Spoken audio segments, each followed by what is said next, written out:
You know it's this. Take a perk and a talk of that shit. Money swallowing like sis. Did it perfect in the kid. Got a billion who sang on my head. Look up better put on the road I just spent. I know we got $1 million. The devil that shit ain't not cheaper again. Hello and welcome back, fellow anime lovers, to MangaMuse. I am delighted to have you join us once again in the world of fanfiction and fantasy. This is the 7th part of What If Naruto Enters Hyperdimension Neptunia. Special note, this fanfic is written and a masterpiece of Hussbek on FANFICTIONnet. Do check and support the author too. Now smash the like, share and subscribe button for more. Also press the bell icon so that you never miss such great parts. Thanks for the introduction. Now let's dive into the world. Everyone was back in Kampa's apartment, but things were rather awkward amongst a certain few. Noir was scowling at Blanc. The CPU of Loi was pointedly ignoring her as well. Marvelous AQL sweat dropped, knowing the reason why they were acting this way. I'm not so sure about the bonding part. Falcom smiled awkwardly. I guess a simple argument can turn into something big when CPUs are involved. For goddesses, they can be so childish, Broccoli sighed in annoyance. Histoire coughed loudly to gain everyone's attention. Now, about the whereabouts of Arfoire, we can't seem to find her. Are you sure you looked good? Asked Neptune. All the people in the land search for her. I believe we did our due diligence. Vert was just as disappointed. It's quite unfortunate, just when I wish to go on the offensive. Looking back on our past encounters, Arfoire seems to be quite evasive and was only found when she lets us, said Gatchman thoughtfully. That certainly seems to be the case. Model X was in agreement. But right now, it's urgent that we locate her before she does something irreparable to Gamindustri itself, Model Z pointed out. Meanwhile, Naruto was sitting on the couch with a lost look in his eye when he was suddenly snapped out of his thoughts by the familiar sound of maniacal laughter which was all too familiar to everyone in the room. Ha ha ha ha ha ha. I know that dry-aged laugh anywhere. It's Arfoire, said Neptune as everyone jumped from their seats. Denizens of the world, can you hear me? But where is the voice coming from? Asked Kampa confusedly.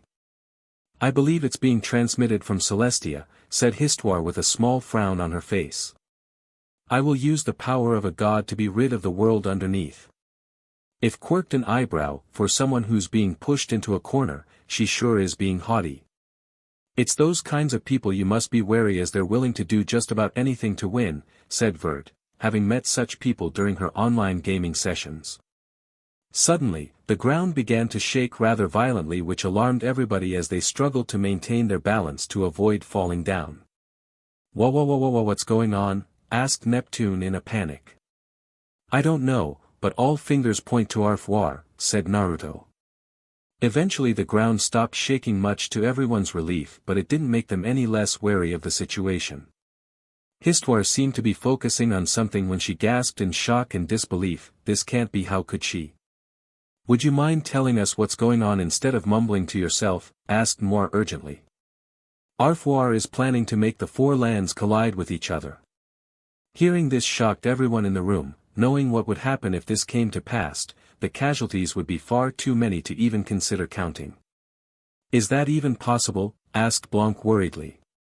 Do not forget that Arfoire now possesses the powers of all 4 goddesses. Such a feat is possible for her, said Mages. With a frown.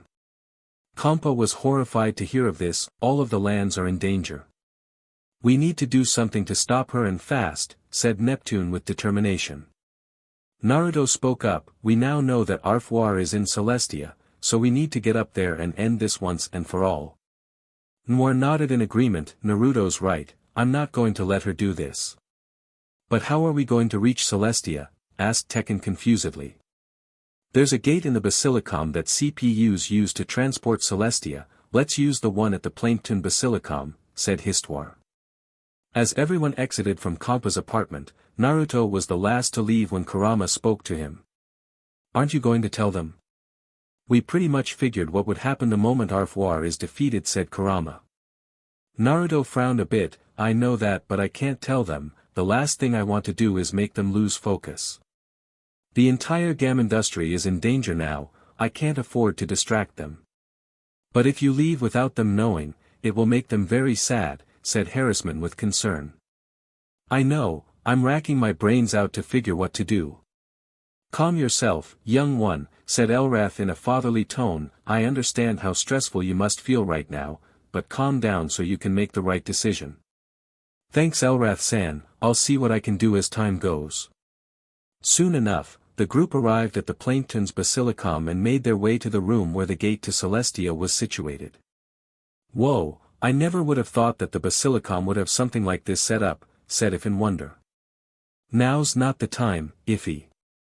Everyone, please step onto the device in the center of the room, Histwar instructed. Everyone clambered onto the warp pad, but the main issue was that there isn't enough room for everyone to stand inside. It's super tight here, Kampa whined as she tried to stay inside the warp pad.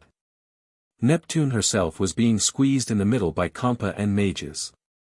Which she wasn't displeased about. Hey look, a pair of white lumpy ball of yarn in front of my eyes. Nep, please don't move around so much. I've come up with a great idea to free up some space, I'll just do this. Vert suddenly wrapped her arms around If and held her close. Lady Vert. If stammered in surprise. Quite a great idea if I must say. Blanc glared at the two of them but then had an idea of her own. Such an idea is sound, which is why I shall employ it as well. She went and hugged Naruto tightly, who was shocked by this action. Hey, what are you doing? Asked Noir, who was flabbergasted by this. Utilizing an efficient maneuver, you can do the same supposing you have someone close to you, Blanc explained. Noir got irritated at what she was insinuating, quite calling me a loner already. Blanc responded stoically, I never said such a thing. Histwar, could you please hurry before someone gets left out? CyberConnect 2 suggested urgently, seeing that a fight is about to break out and wants to avoid that. Histwar finally finished setting in the coordinates. Alright then, here we go. In 3-2-1 transport, she pressed the button but nothing happened and screen displayed the words error on it. Huh? That's rather odd, it should have transported you all. Everyone tumbled out of the warp pad with Neptune speaking up. What's the matter, malfunction of the equipment or something? Histwar typed on the keypad and frowned at what she's seeing. It looks like Celestia has denied access. You mean to say that we can't use the gate, even from the other basilicom of our lands? Asked Noir. No doubt the work of Arfwar. She knew that we would try to use the gate to go after her the moment we learn that she's in Celestia. That sly old hag, said Blanc with a growl of anger. Could we use other means to reach Celestia, like a plane or helicopter? Tekken suggested timidly. Vert responded whilst still hugging a still blissful If. I'm afraid that's impossible, Celestia can't be reached by normal means. Well, we need new options and fast. The clock's ticking as we speak, said Naruto urgently. Besides all that, Noir glared at Blanc. When are you going to let go of Naruto since we can't use the gate anymore? Apparently, Blanc was still hugging Naruto, who now recalled and was blushing in embarrassment with the former speaking. Oh my, I wasn't aware I was still doing so. Well, you can let go now. Blanc shrugged her shoulders and even hugged more tightly. I'm not exactly in a hurry to release my hold on him at the moment. Noir gritted her teeth. Why you? At that moment, the staff member of the Basilicom entered and noticed the situation. It would appear that you need some assistance. Mages nodded in affirmation. Indeed we do, the gate isn't working like we wanted it to and urgently need alternatives to reach Celestia. Then why not utilize the rainbow bridge used by the Heroes Quartet in the past, the staff member suggested. Oh course, how could I have forgotten about it, said Histwar. Sounds like we have our alternative, let's head over there, said Gatchman. Before you go, I would like to give Lady Purple Heart something. The staff held out a sword for Neptune. A present for me? Aw, you shouldn't have. Neptune happily took the weapon. Not only is it a weapon of the quartet, but also one of the keys needed to activate the Rainbow Bridge to Celestia. You mean that's the real Trinity Blade? But it looks different from its original form, said Marvelous AQL confusedly. Well, it was hundreds of years old and needed a revamp, the staff member explained. In other words, all 4 weapons have been officially changed from their original form, said Kurama, as a matter-of-factly, much to Histwar's ire. Since it's no longer the Trinity Blade, I would like Lady Purple Heart to christen it with a new name. Neptune hummed in thought before speaking up. How about Master Blade Neptune? Everyone looked at her in silence at such a terrible name for the new weapon. I apologize Neptune, but I just can't agree with that name, said Histwar. Naming a weapon after yourself? That's so tacky, Blanc commented. I hardly sense any inspiration at all, Moore stated. Even Vert had her own input. Using your own name for a weapon is unheard of, even in video games. Neptune was shocked at the negative reviews towards her name for the sword. Whoa, you can be serious. It's a cool name, right guys? She turned to Compa and the rest. The Pinkette smiled sheepishly. I know you tried really HRD on the naming, but I've been betrayed by Compa. Naruto rubbed the back of his head. I'm sorry Nepchan, but I'll have to agree with them. Even I don't use my name on anything in games except my profile pages. Indeed, he doesn't. I should know since I just scanned all of his save files, Kurama added. If smiled reassuringly. Don't worry, Nep. I'll name the weapon for you. How about the Holy Fang Blade? Neptune chuckled in amusement. Come on, even I know it's not a good name either. Right guys? The Holy Fangs of Justice, I like it, said Blanc, much to Neptune's disbelief. Noir nodded in approval. It does sound a whole lot better than putting your own name on it. Nice choice of words, Iffy. It certainly gives off the vibe of an ultimate weapon, said Vert, making If blush at the compliment. Neptune was shocked by this. No way, Master Blade Neptune is much cooler, isn't it? Sorry Nep, but the name Iffy came up with sounds a lot better, said Compa. Naruto rubbed the back of his head. I'm with Compa on this one, sorry Nepchan. It's rather obvious that you have been outvoted, said Gatchman. No. Neptune collapsed to her knees in depression. So, by unanimous decision, the weapon will be called Holy Fang Blade, said Histwar cheerfully. With that sidetrack out of the way, we need to get moving, said Kurama. With that said, the group immediately set out for the place where the Rainbow Bridge can be activated, with Histwar serving as their guide. They were halfway towards their destination when Neptune noticed something odd and spoke up about it. Did anyone check for today's weather forecast? Asked Neptune. Compa replied, yeah, today's sunny all day. Why do you ask Nep? 'Cause the dark clouds above us are moving around weirdly. At her words, everyone looked up to the sky and saw dark clouds gathering around and began to swirl as they eventually blocked out the sunlight, and strong winds picked up around them, forcing some of the girls to hold down parts of their clothes to prevent them from being blown upwards.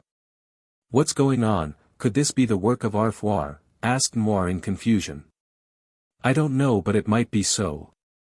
Histwar replied the best she could over the howling winds. Could she be trying to stop us from activating the Rainbow Bridge? Asked Vert, holding down her dress the best she could. Drago called out to Naruto in urgency, Hatchling, I sense something coming through a dimensional rift and it's powerful. Exercise extreme caution. That witch, to think she would go to such lengths as to pull something from another world to obstruct us, Zekrom growled in anger. Naruto looked up and saw something descending through the eye of the tornado towards them and alerted the others, guys heads up, we've got incoming and it's no joke. Everyone followed his gaze as they got a clearer view of what it was. It revealed itself to be a bird-like humanoid creature with pale skin and white feathers covering a majority of her body, having 3 pairs of wings with 2 pairs on her back and 1 on her head while having talons for hands. This being is not of this world, said Mages, feeling the pressure from the being's presence. I just learned from the elementals that Arfoir brought her here from another world to stop us, Naruto explained. But that's forbidden, as doing so could lead to disastrous consequences. Histwar exclaimed. She must have forgotten to read the fine print, Kurama commented. The bird-like being looked down at the group and smiled evilly. Wretched insects of this alien world, rejoice and fall to your knees in supplication. I, the supreme deity Garuda, shall rule over the skies and fill them with storms. Sorry bird lady, but we're kinda having a crisis right now and need to be on our way to a final boss battle. Think you can take a rain check and wait, said Neptune. Garuda looked at them with disdain. These insolent insects seem not to know their place. Behold, as my gales drown out your arrogant protestations, tremble as my winds tear you limb from limb. She released a loud shriek, pushing everyone back a bit from the sound waves. Here she comes, don't hold back. Naruto called Model X to his hand, Mega Merge. The biometal proceeded with the transformation. BioLink established MEGA's system online. Naruto was engulfed in a dome of light before dissipating to reveal him as Mega Man X with the X-Buster at the ready.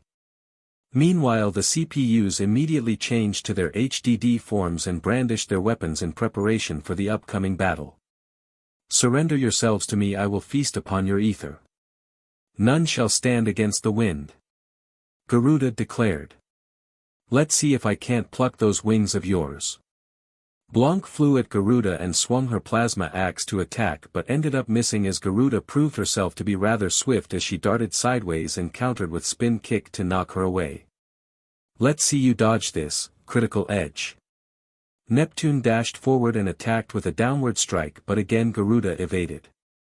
And flapped her wings once to send her flying with a blast of wind.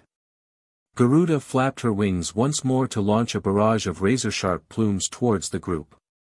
Naruto quickly positioned himself in front of the others and quickly made his move, Gia Shield. He held the X-Buster in front of him to create a large stone shield which defended them against the incoming projectiles. However, the shield couldn't hold back all of the attacks and shattered to pieces. TCH, I'm not done yet.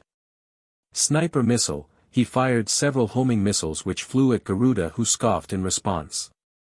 Such worthless attempts to oppose me. Garuda launched yet another volley of plumes to destroy the incoming missiles.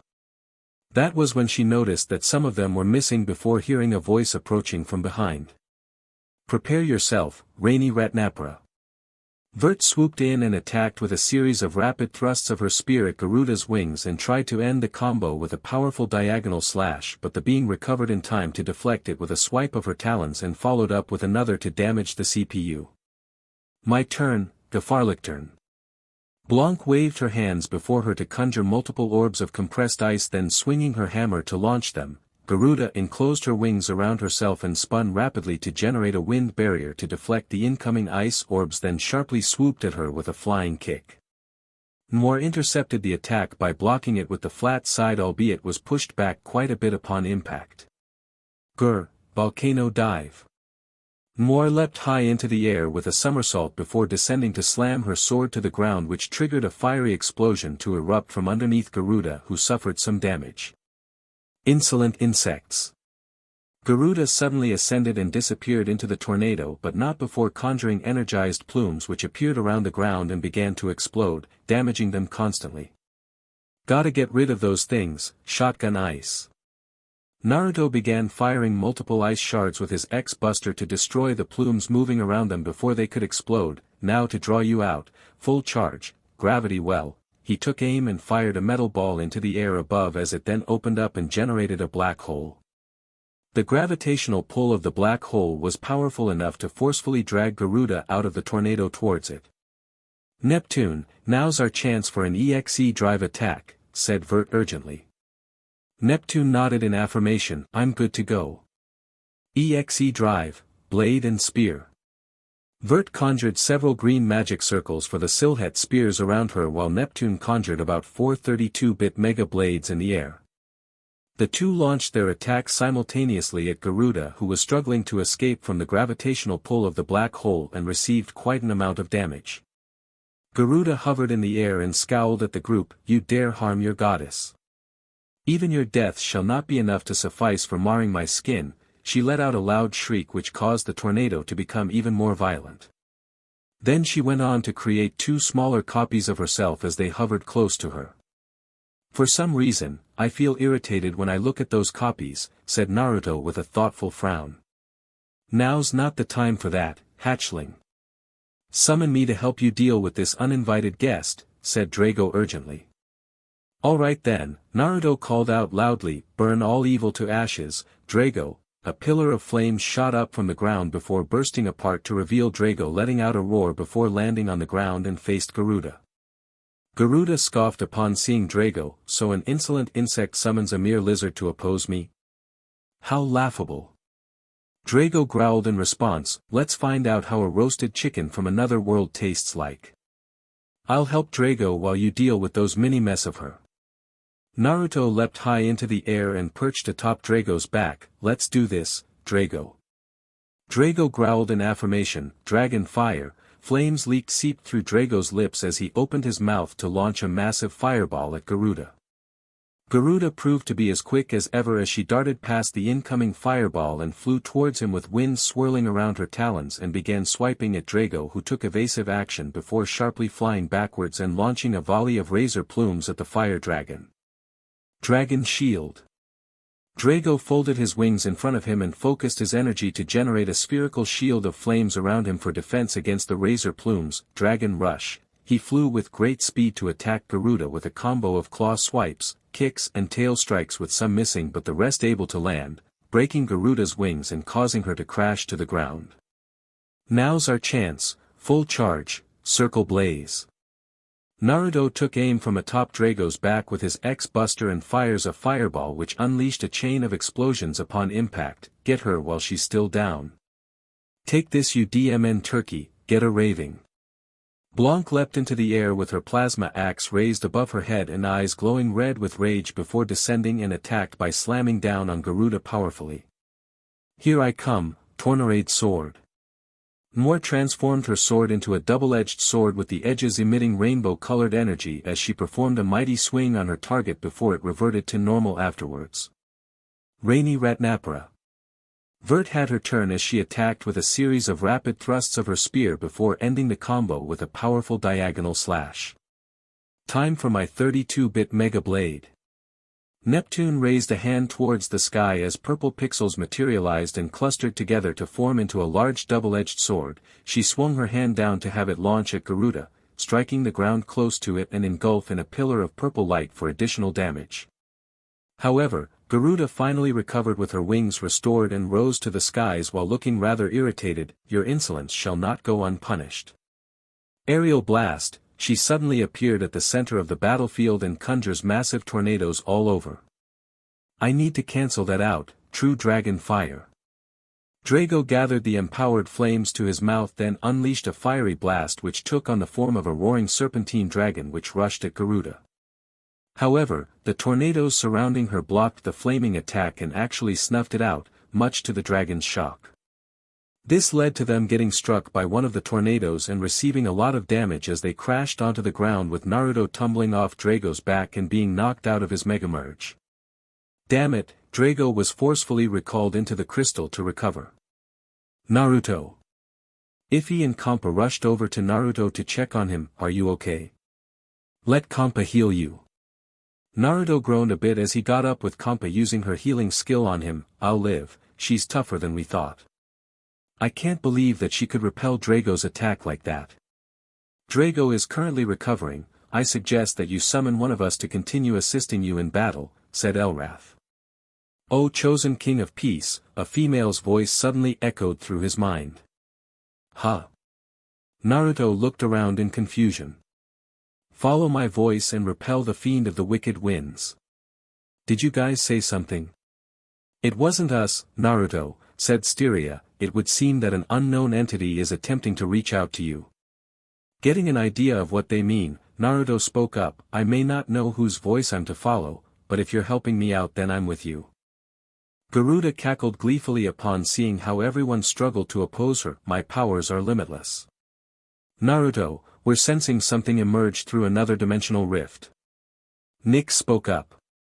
Naruto looked up to see something rapidly descending from the stormy sky, then unfurled its wings to reveal another being who bears strong resemblances to Garuda, albeit with several differences. She is also a bird-like humanoid creature but with dark skin and brown feathers around her head and collar with longer red-tipped plumes at the back. She wears a silver headgear that covers the upper half of her face and gives her the appearance of a bird's beak and large pink round bird's eyes. Her lips are green and gold and the lower half of her body has a reptilian look with scales. Her hands have talons like those of a bird of prey and her feet have a pointed claw which combined with the dewclaw at the back gives the appearance of a high-heeled shoe. She has numerous sets of ornamental wings which are not feathered and appear to be for decoration rather than for flight. The middle of her back has the wings of a bird whose filigree patterns imitate the shape of feathers. She also has wings like those of a butterfly's extending from her lower back right below the bird's wings, above what looks like an ornamental bird tail. Her ankles have small butterfly wing attachments at the back. Her bare chest has white markings in the shape of wings and she wears a loincloth and knee guards in the style and color of her headgear. Another one? Geez, this is just not our day. Neptune complained. Hang on, this one is on our side. Naruto spoke up. At his words, the unknown being raised her hands towards the sky as she took control of the winds from Garuda with lightning flashing through the dark swirling clouds amongst the rumbling sounds of thunder.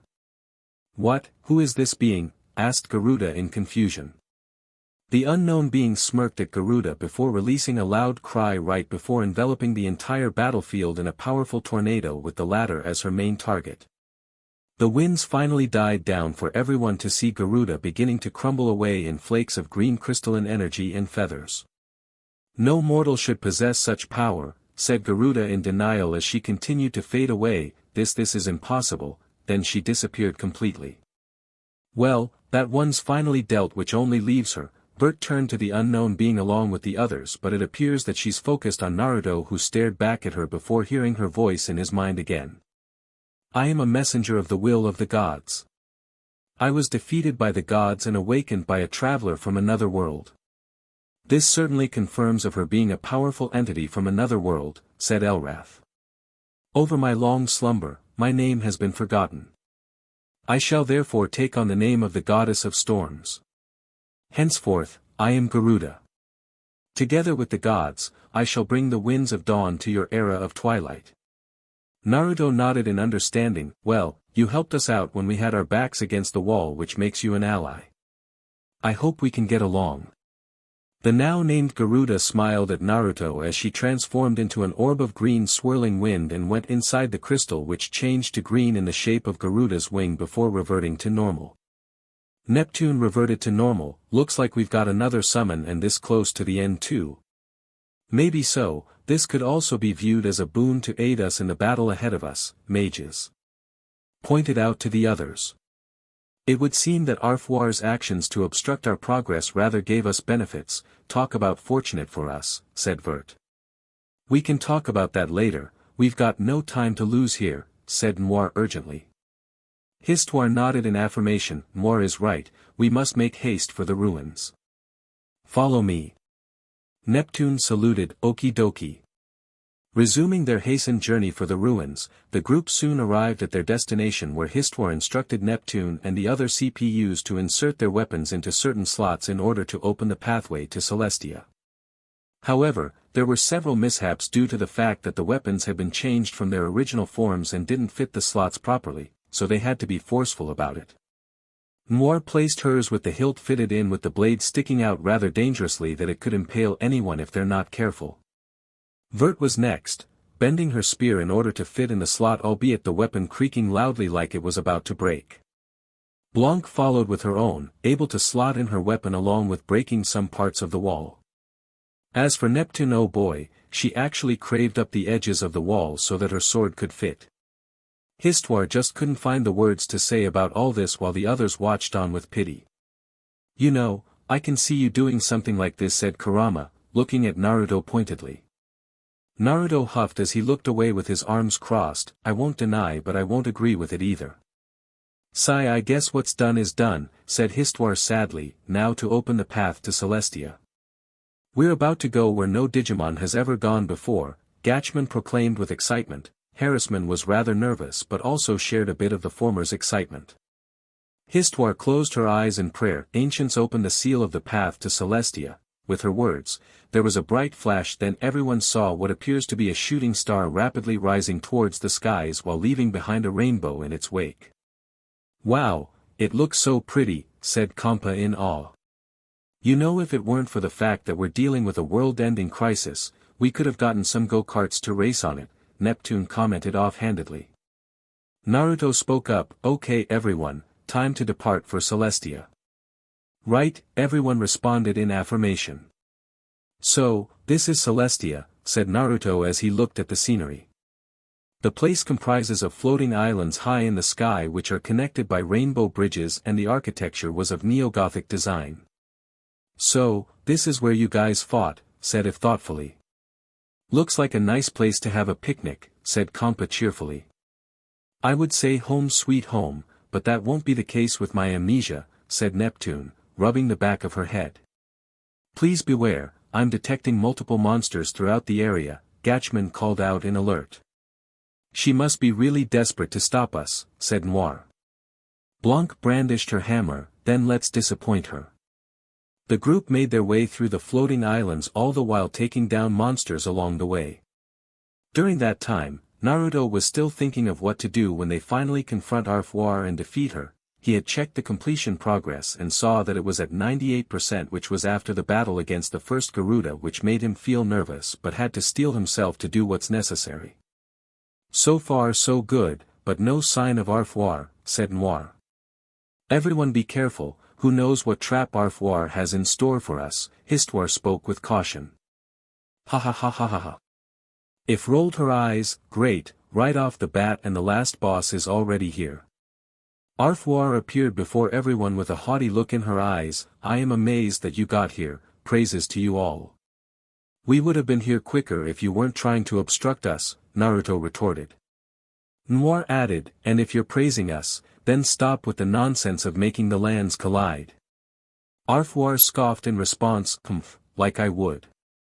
Listen to the likes of you. Good to hear, I was only being polite. Now I can make you repay for everything you had done.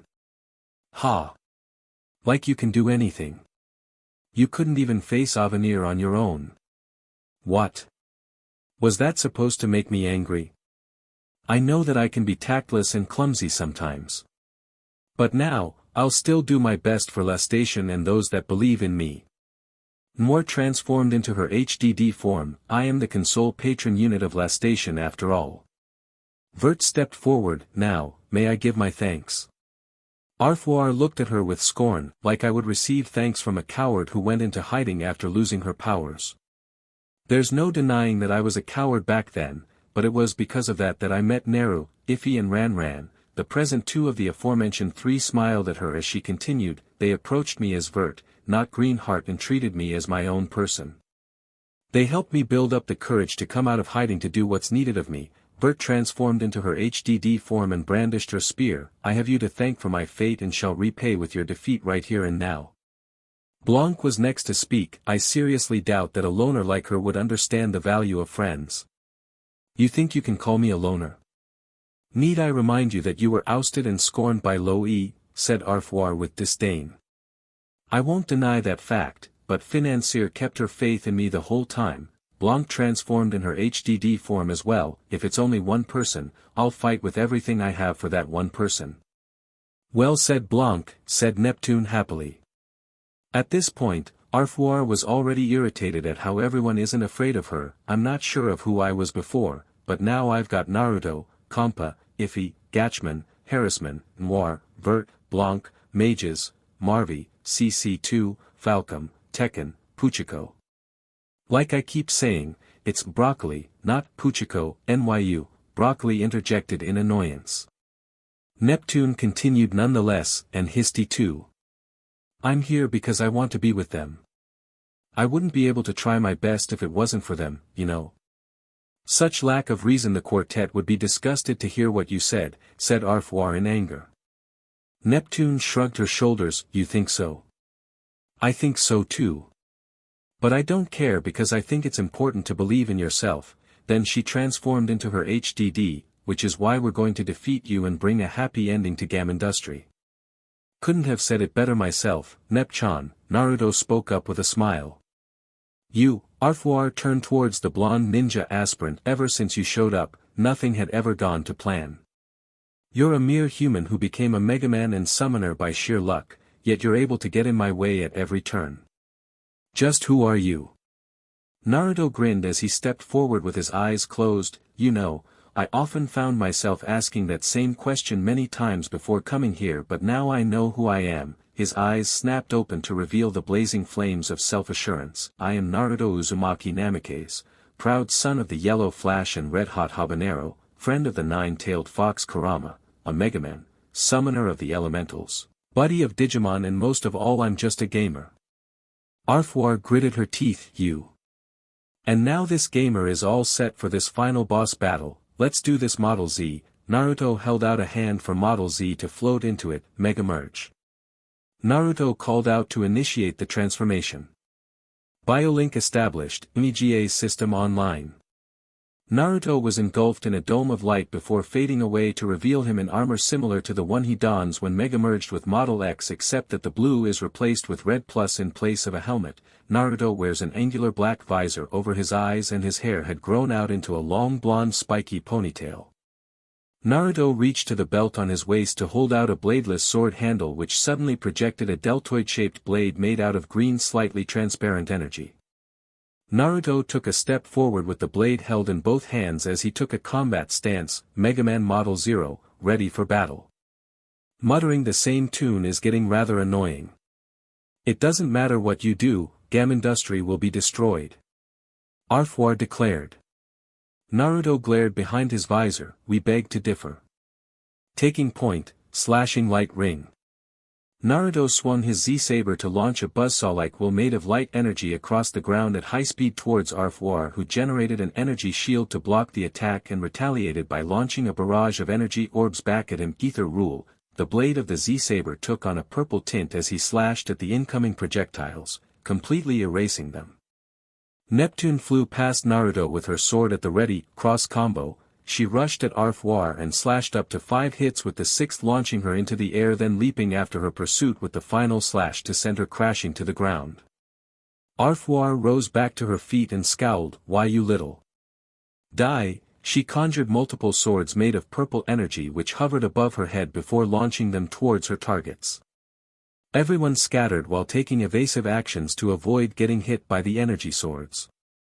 Noir dashed along the ground while deflecting the energy swords with her sword till she was upon Arfwar for an attack. Tornado chain. She slashed at blurring speeds before somersaulting into the air to attack once more with a flying side kick. She landed a small distance away before snapping her fingers for a flurry of slashes to be inflicted all over Arfwar's body. My turn, Gefahrlichtern. Blanc waved her hands before her to conjure multiple orbs of compressed ice, then swinging her hammer to launch them, inflicting ice damage. Refusing to give in, Arfwar stabbed the ground to summon thorny vines from the ground and lash out, which were able to capture Noir, Vert and Blanc. Seeing the situation, Naruto immediately took out the shield boomerang and charged it up with energy before throwing to slice through the thorny vines and successfully freeing the 3. You dare interfere? Arfwar launched an energy beam towards Naruto, who managed to recall the shield boomerang in time to block the attack but was getting pushed back due to the powerful attack, struggling to maintain his footing. Leave Naruto alone, Silhouette spear. Vert twirled her spear to summon the green magic circle next to her for a large wooden spiraled spear to shoot out and strike its target for a knockback while also interrupting Arfwar's attack. Take this, critical edge. She attacked with a diagonal slash, then followed it up with an uppercut before moving at blurring speed to reappear behind Arfwar and landing a powerful slash to inflict a large amount of damage. Blanc-chan, time for an EXE drive attack. Naruto called out. Blanc hovered close to the blonde. Hell yeah, I'm ready to rip this witch a new one. Both of them began radiating auras as Naruto declared, alright then, executing EXE drive, Glacial Breaker. Naruto dashed towards Arfwar while one-handedly wielding the Z-saber in a reverse grip and proceeded to attack with a combo of punches and slashes before grabbing hold and flinging her towards Blanc, who moved a hand forward to launch a blast of ice magic which froze her solid. Naruto and Blanc channeled energy into their weapons and rapidly closed in on their target and attacked simultaneously to shatter the ice prison and engulf Arfwar in a pillar of spiraling white and red energy. Everyone stood back and observed the Battered form of Arfoire who was in disbelief at what had just happened to her. She was supposed to be unbeatable with the power of all four goddess, and yet here she is on the brink of defeat. Unacceptable. Ugh, I am a god. Gamindustri my dominion. Arfoire groaned in denial. How could I lose these humans goddesses? Arfoire, your ambition ends here. Histoire called out to the witch, the power of a goddess is too much for a human to bear. Please pray for a cleansing of your soul from the tainted power. I can help you do so while you still wield the power of all four goddesses. Arfoire scoffed at Histoire's plea. Is that all you have to say to me? How foolish. Histoire, nothing will reach her already. It's all too clear that she's dead set on what she's after, Moore pointed out to the fairy. I understand that you want to help her, but it's too late, Blanc added. Vert spoke in support. All we can do for her is to release her from the pain. Histoire sighed sadly in resignation. I guess this is it. Neptune stepped forward with a declaration. Arfoire, our fate ends here. Arfoire sneered in response. I beg to differ. Ha-ah-awaya. She suddenly began absorbing dark energy from the atmosphere, which seems to be increasing her power, shocking everyone witnessing this. How can this be? Her power levels are rising rapidly and it doesn't seem to be stopping, said Gatchman in a panic after scanning Arfoire. Neptune turned to Histoire. Histy, what's going on right now? I don't know to be exact, but I do know the source of her power. Their shares, said Histoire. Shares? But who in this world would be putting faith in this idiot? Asked Moore confusedly. We're all wondering the same thing, said Naruto with a frown behind his visor. Arfoire smirked at their confused expressions and answered them. Many humans do, though it's different compared to the ones you know. Blanc frowned. What do you mean by that? Have you forgotten about Overlord Momus? Why do you think I preached it? You mean to tell us that there's more to it than just creating the Overlord? Asked Vert with a frown. Of course, whereas you gain power from shares, which is the culmination of the people's faith and devotion, I gain power the same way, albeit through awe and fear, said Arfoire with an evil smile. The world's end, total dominion. Fear acts as faith to become my power. That's just ridiculous. Moore couldn't believe what she was hearing. And yet the proof lays bare in front of us, said Vert with a frown. Nep, Naru. What are we gonna do? Asked Kampa worriedly. Naruto responded, we keep fighting. We've come too far now to start second-guessing ourselves when everyone is counting on us. Is that so? Then how about this? Fear, come to me. Arfoire absorbed even more of the dark energy into her body and becoming much stronger by the second, to the point that she ended up transforming into a huge bipedal dragon with BLD red notorious reptilian scales. Such beauty, such power. Fear me. Neptune exclaimed in shock. What is this form? This is so messed up, Naruto muttered. To think she would go to such lengths for power, said Elrath as the others were stunned speechless. I feel a new watch as I show you the powers beyond that of a mere god. Arfoire declared arrogantly. Histoire was flabbergasted upon seeing this. Arfoire, you would discard your humanity for power?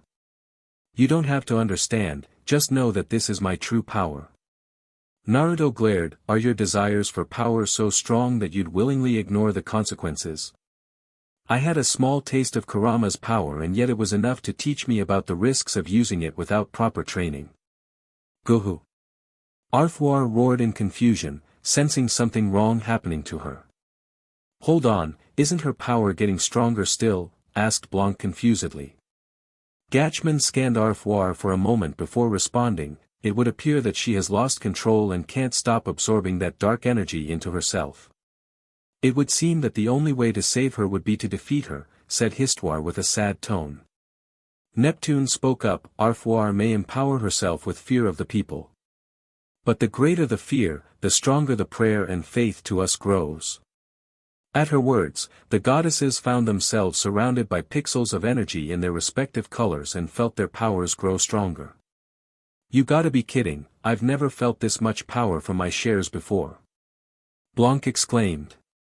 It feels so warm, said Vert in content. It just shows how much the people of the lands are in support of their goddesses to save them from what triggers their fears. Guess it's the same thing with being a Kage of the village, said Naruto. As long as people pray and put faith in us, we will never lose, said Neptune with determination in her eyes. Arfwar, everything ends now. Go! Arfwar roared in outrage. Time for you to finally get some payback. Naruto grabbed the crystal hanging around his neck and called out, strike down with thunderbolts of judgment, Zekrom. Dark clouds gathered overhead as lightning flashed through them with rumbling sounds of thunder before a thunderbolt struck with a bright flash and booming sound which blinded everyone for a moment before looking to see Zekrom standing there before unleashing a mighty roar as bolts of lightning struck the ground around him. Zekrom glared at Arfwar and growled, finally, the time has come for you to pay for enslaving me. Raya! Kill! Arfwar roared in defiance. We shall see about that. Zekrom's tail began to spin with a bluish glow and the crackling sounds of lightning arced throughout his body. Thunderous roar, he opened his mouth and fires a massive yellow beam of electricity at Arfwar, knocking her back several feet.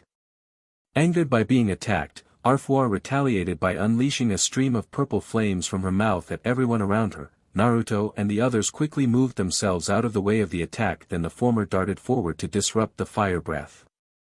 Flying water soar. Naruto leapt into the air and performed an aerial dash forward while surrounding his body in a sheet of ice to plow right through the fire breath till he was upon Arfwar. Circling water slash, he channeled water energy through the Z-saber before performing a rolling slash, inflicting consecutive strikes before landing back on the ground and having to retreat when she tried to stomp on him. Tornarade sword. Noir transformed her sword into a double-edged sword with the edges emitting rainbow-colored energy as she performed a mighty swing on Arfwar before it reverted to normal afterwards, then she darted away. Arfwar was angered even further. Aya! Kill you all! She flapped her wings to fly into the air and began launching fireballs, forcing the team into the defensive. Do not be so arrogant as to overlook my presence, fists of thunder. Zekrom's fists become surrounded by yellow sparks which grew into ball of electrical energy before attacking with series of punches, pummeling Arfwar all over before ending the combo with an electrifying haymaker to the face.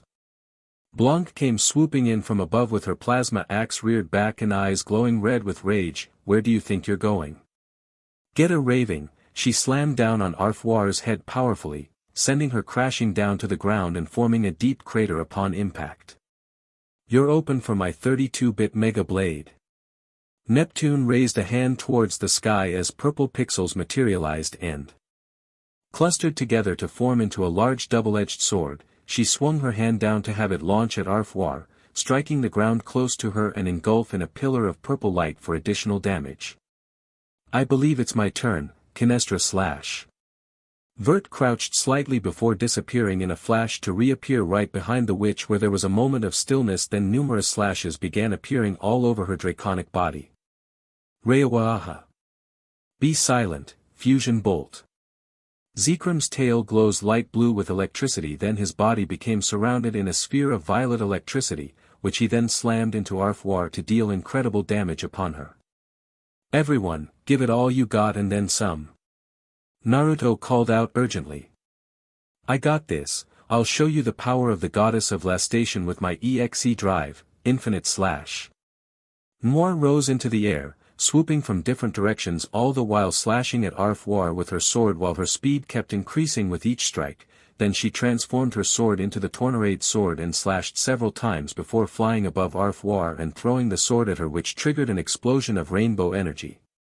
This is for the people of Leanbox. Feel the wrath of my EXE drive, spiral break. Vert dashed forward at high speed to lance through Arfwar, then she turned around and unleashed a barrage of move attacks from multiple angles consecutively with only green flashes being seen. Vert was then seen a fair distance above the transformed witch. May your sins be cleansed, she threw the spear at her, triggering an explosion of green energy. My turn to get some payback for what you did to Lo-E. I'm gonna make you regret that with my EXE drive, hard break. Blanc ran up to Arfoire while sliding on her feet as she knocked her back with a swing of her plasma axe which she slammed to the ground to launch a ground shockwave to strike. She spun round several times to throw her axe like a projectile to ricochet off the target and land in the ground for her to quickly pick up and leap high into the air, then descend while somersaulting to attack with a cleaving slash on her and unleashing a blue pillar of light around them. And saving the best for last, time for my special, Neptune break. Neptune dashed at high speed whilst landing consecutive slashes from different directions before landing on the ground with a skid. This is it. She flipped the blade into the air, catching it to perform an uppercut to launch Arfoire into the air and propelling her even further with a flip kick before shooting up to the sky and diving back in to stab the witch hard into the ground, triggering an explosion of purple light. Time to end this, rending light rule. Naruto raised a fist above his head before bringing down to punch the ground, summoning 11 beams of light appear from above to fall around him, with most of them targeting Arfoire and striking her without mercy. "So, we won?" asked Kompa timidly, not wanting to jump the gun just in case of surprises. "Look, Arfoire is disappearing," like Noir said. Arfoire's body was gradually breaking away in pixels just like the monsters they had fought along the way. Zekrom scoffed at the sight of Arfoire's battered form. Serves you right." Then he disappeared, returning to the crystal to rest after finally getting even with the witch for enslaving him. "Does that mean Gamindustri is saved?" asked Vert. "Considering that we're still standing right now, it certainly means that we won," Gatchman pointed out. "Yay, you won," said Kompa happily. And not a moment too soon, Naruto reverted to normal, albeit feeling nervous as he knew what would be happening next. "You're certainly correct, Naruto." But still, Noir also reverted to normal but was smiling nonetheless along with the other goddesses. A win is a win. Still defeated in this form? How dare you? Arfoire struggled to raise her head while in pain. Histoire looked down at the with sadness. "I'm sorry that I couldn't save you, Arfoire."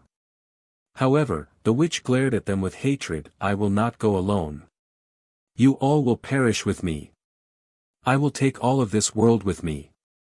At her words, Arfoire began surging with dark energy yet, and this time, the whole place began to shake violently, which surprised the others. "What the heck is going on?" asked Naruto confusedly. "This isn't good. Arfoire has completely lost control of her powers," said Histoire worriedly. "Please don't tell us she's about to blow. I'm not up for such stereotypes," said Blanc, who was panicking at the situation. "The power that will be unleashed will destroy Celestia." "You gotta be kidding me.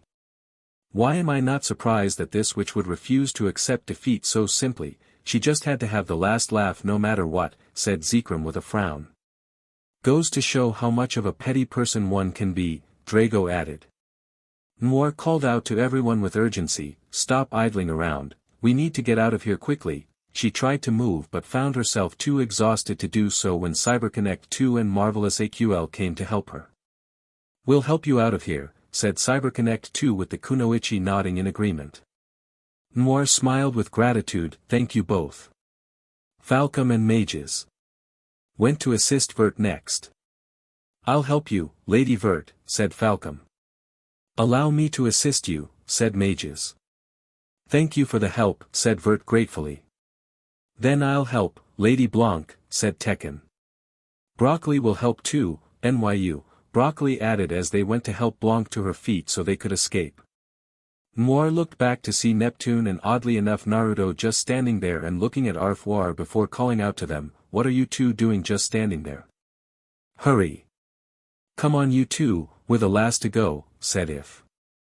Kompa nodded in affirmation. Nep, Naru, we need to get away from here." Kompa. Iffy. Naruto. "Can you three go on ahead?" asked Neptune, shocking them. "Now's not the time to fool around, this place is a ticking time bomb and we don't want to be here when it explodes." If complained irritably. "I know, but I can't stand to see Arfoire and Histy in pain," Neptune explained. "What do you mean by that?" asked Harassment confusedly. Histoire sighed. "I appreciate the gesture, but it's too late for Arfoire. I've been thinking about why Arfoire sought out the power of the former goddess. I bet she wanted to be strong enough to be able to raise us properly, Neptune pointed out to them. So, you mean that Arfwar was thinking like a parent? Asked Kampa. Well, the Arfwar we know is the one of now, so it could be that the Arfwar of back then was much different, said If thoughtfully. If she was tainted because of us, then I need to help her somehow, said Neptune. I appreciate the gesture, but there's nothing we can do for her now, said Histwar.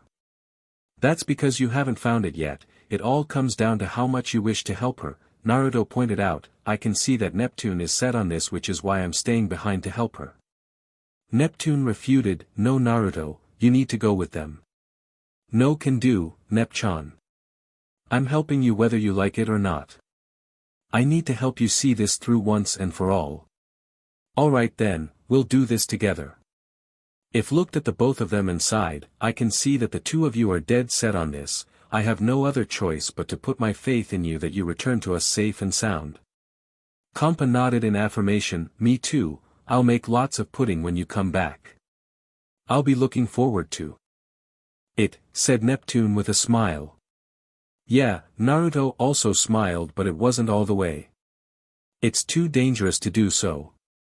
Histwar protested. So was collecting the key fragments to free you from the seal. We had numerous close calls and yet we soldiered through them. This will be no different, said Kurama, having been witness to every single thing since he and Naruto first appeared in Gamindustri till now. Please come back to us, the fairy pleaded. Neptune nodded in response, of course, we are the protagonists of the game after all. We'll remember what you said, with reluctance, if along with Kampa and Histwar left with Naruto, Neptune, the Digimon, biometals and elementals remaining behind to face Arfwar. They're gone, Neptune muttered. Yeah, Naruto nodded in affirmation, are you ready for this? Let's save Arfwar from her pain. Suddenly, Neptune's sword started to glow brightly. What's happening and why am I sensing power from the shares? Meanwhile, If and the others had caught up with the rest of the group and told them of what happened, and understandably they were shocked to hear that Naruto and Neptune chose to remain behind to handle Arfwar in spite of Celestia drawing close to destruction. What are those two thinking? Said Noir, who was clearly upset. It truly is like them to do something like this, said Vert, shaking her head. But they should have told us so we could help them. Mages spoke up, it's exactly why they chose not to tell us, as we would have remained behind with them. Blanc sighed sadly, all we can do now is pray for their success and safe return to us. At that moment, the weapons of the CPUs began to glow brightly, much to their surprise. What's happening? Why are they glowing? Histwar closed her eyes with a sad smile. It seems that the will of the quartet are also praying for Arfwar's closure. Back with the duo, Neptune smiled in understanding. I see, I can sense Noir, everyone, even the heroes quartet praying for Arfwar to be saved too. Then let's not disappoint them and give it all we've got. Naruto declared with determination. We're with you all the way, said Gatchman. Harrisman nodded in agreement. Yeah. It goes without saying that you have our full support, Hatchling, said Drago, representing the elementals. Show me an epic final boss battle, kid, said Kurama with a foxy grin. Gatchman and Harrisman underwent digivolution to change into their ultimate forms to help their partner. Gatchman digivolved too. He took on a taller humanoid form with gray hair, wearing a black bodysuit under a white armor with red glowing stripes going across his body while connecting to a blue globe-like orb encased in a golden ring with the same on the elbows and knees. He also has a waistcloth covering the waist and right arm while fastened with a black belt. His gold and red helmet has a V-shaped crest on the front with a red crystal horn protruding from the forehead, and lastly there's a golden halo which resembles a compass rose hovering on his back. Gaiaman. Harrisman digivolved too. The little Digimon now took on the form of a humanoid wolf man wearing black pants held by a belt, and clawed boots. He also has red spikes all over his body, especially 9 red drill-shaped spikes protruding from his lower back. Rasengan. Let's do this, time to double mega merge. Naruto declared. Then the biometals flew into his hands to begin the transformation. Biolink established, MEGA system online. Naruto was engulfed in a dome of light before dissipating to reveal him as Megaman ZX with the ZX saber at the ready. However, something happened as Naruto felt his body starting to overflow with power which could be visibly seen as the energy blade of the ZX saber was enlarged several times its normal size, his hair flared up to resemble wings and also produced a golden halo behind him. This is amazing, Naruto. Your synergy with us has reached the level to be able to access the overdrive invoke system. You can use our powers to the fullest for a limited time, said Model X excitedly. Make every second count, Model Z instructed. Alright everyone, let's do this. Naruto declared. Right, everyone replied in affirmation. Release the power. Twin Dream. Naruto creates a shadow copy of himself next to him which mimics his movements, then rushed to attack Arfwar with a barrage of greatly enhanced slashes until the copy dissipated, but he wasn't stopping there. Raijin attack. He performed a forward move with the Z-Saber as a blade of blue lightning, Ice Dragon Rise.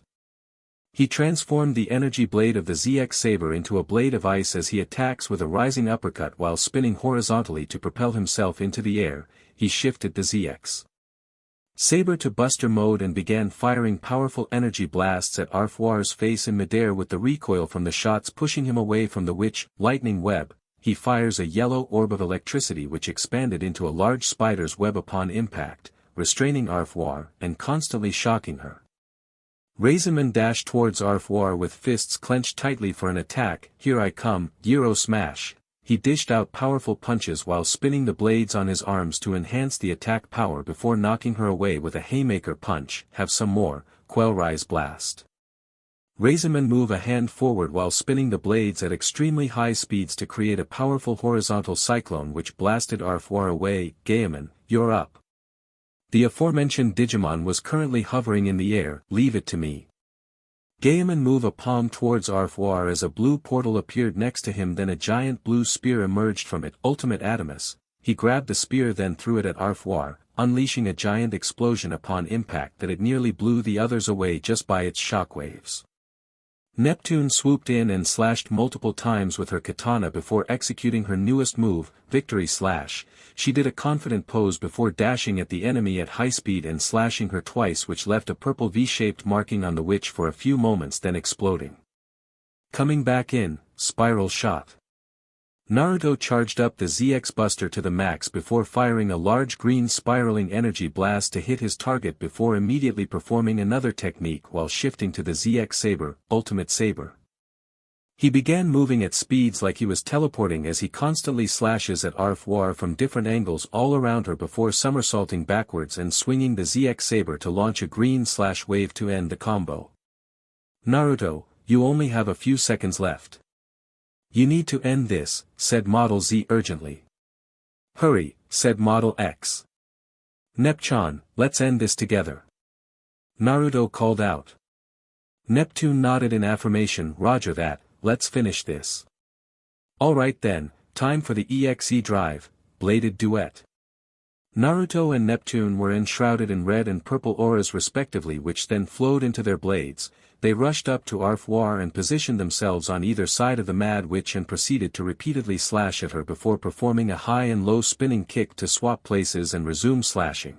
The duo jumped away from her and crouched slightly with their blades surging with energy before dashing towards their target and striking with a cross slash to form a red and purple X on the Mad Witch, then engulfed her in a pillar of magenta light. Ga-ha-wa-ha-ha. All Arfwar could do was roar out in agony as white glowing cracks appeared and began spreading throughout her body before releasing a blinding flash of light which engulfed everything in sight. Histwar's voice could be heard monologuing as she flies through the skies with a destination in mind. It has been a year since the battle against Arfwar.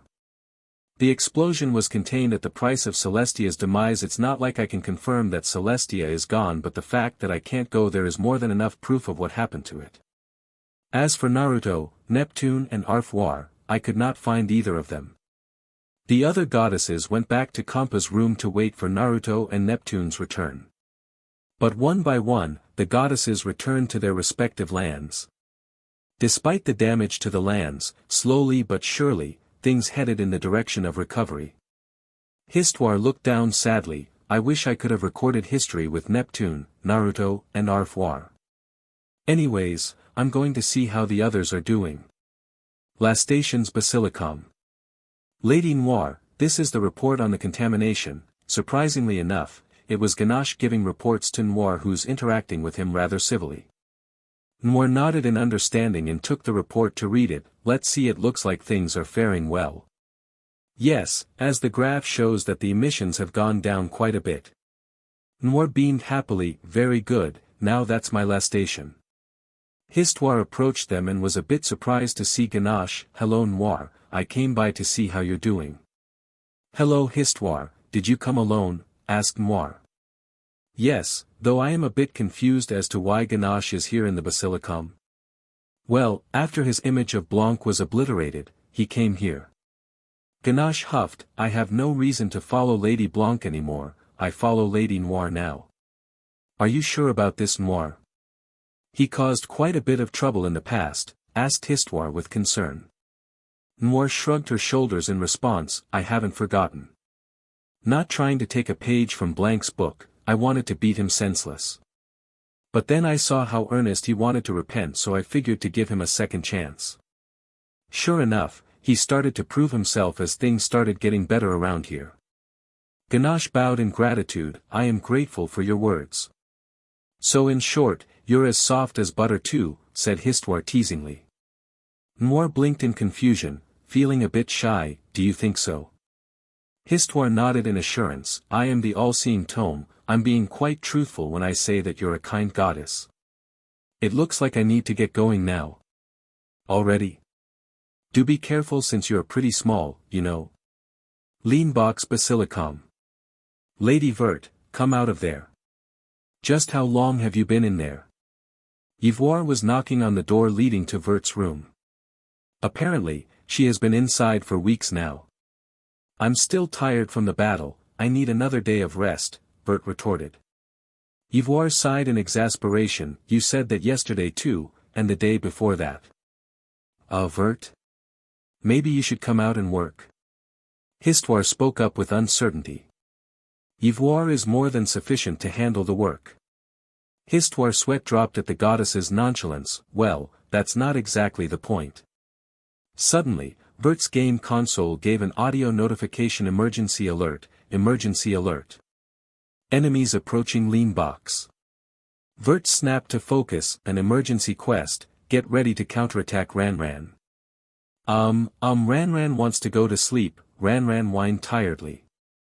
It's only been 3 days, Ranran. A true gamer is capable of doing this for a whole week. Sob. Sigh. Someone really needs to help Vert out, said Histoire, who's already mentally exhausted by this. In the main halls of the Basilicom, Ivoire was muttering to himself. Lady Vert doesn't let me into her room anymore, but why? The older brother spoke up. Lady Vert may be a goddess, but she has a youthful soul. The younger brother nodded in agreement. Yeah, even we aren't allowed inside. She must be shy. Histoire's sweat dropped at the ignorance of the two brothers. For you too, there's a different reason. Snowy street of Loie. Histoire had been told that Blanc wasn't at the Basilicom and so went to look for her outside, eventually finding her playing with some children. Lady Blanc, let's have a snowball fight, said a boy excitedly. No, Lady Blanc is going to make a snowman with us, a girl argued. Blanc stepped in to placate them. Don't fight now. I'll play with everyone, so take turns, okay? Histoire called out as she approached her. Blanc, it's been a while, but what are you doing out here? I'm playing with the kids. But I thought you would be in your room reading or writing a book. I was doing that for 5 days straight, but then, Blanc sighed, financier cut the power to my room which forced me out. Oh, I see. So where is financier right now? Asked Histoire curiously. She should be back soon. Sure enough, financier showed up with a basket of tea and snacks. Lady Blanc, I brought us some tea and sweets. Oh, Miss Histoire. You're here, would you like to join us for tea? I'd love to, but there's somewhere else I need to be, Histoire politely refused. Kampa's apartment. Hearing a knock on the door, Kampa went to open it up to see Histoire. Hello there, Histy. What brings you here? Histoire noticed that Kampa was carrying a picnic basket. I wanted to visit you, are you going somewhere? Yesy, I'm going to the park to have a picnic with Iffy, Kampa explained. You two are great friends, as usual. If then arrived at the door, sorry I kept you waiting, oh hey there Histy. Would you like to come with us too? The more the merrier, Kampa offered an invitation. Are you sure I can come? Asked Histoire politely. Of course, we don't mind, said If with a smile. I'm Feyeralling. Suddenly, a familiar voice yelled out from somewhere. Kampa looked around in confusion. Did you guys hear something? What do you mean? Asked If. For a moment, I thought I heard Nep's voice. If shook her head in disagreement. I'm sure you heard something else. Yes, Neptune is. Histoire was suddenly interrupted by a loud yell. Wah! Boom! Something smashed through the roof and into the room, much to everyone's shock. Then someone stepped out from the dust cloud, revealing to be none other than Neptune with a beaming smile. Ta-da! Hey y'all, I'm back just like I promised, said Neptune happily, then she found herself being glomped by a teary-eyed Kampa. Nep, you came back, said Kampa joyfully. Ah, it seems that crybaby persona is still in you. If you're okay, then why didn't you call? Do you know how worried we were? Asked If sternly, then looked around, and more importantly, where's Naruto? Isn't he with you? At the mention of Naruto's name, Neptune felt most of her joy being sucked out, which worried the rest of them. Please don't tell us that Naruto is. Kampa couldn't bring herself to finish the sentence in fear of what might be the truth. No. Naru's not dead, he's just. Just what? You're not exactly being clear with us, said If sternly. Please calm down, whatever happened to Naruto must be something which even Neptune wasn't too happy about, Histoire pointed. You're right about that, even Naru wasn't happy about it but had no choice in the matter. Which is why I want to call everyone here, said Neptune.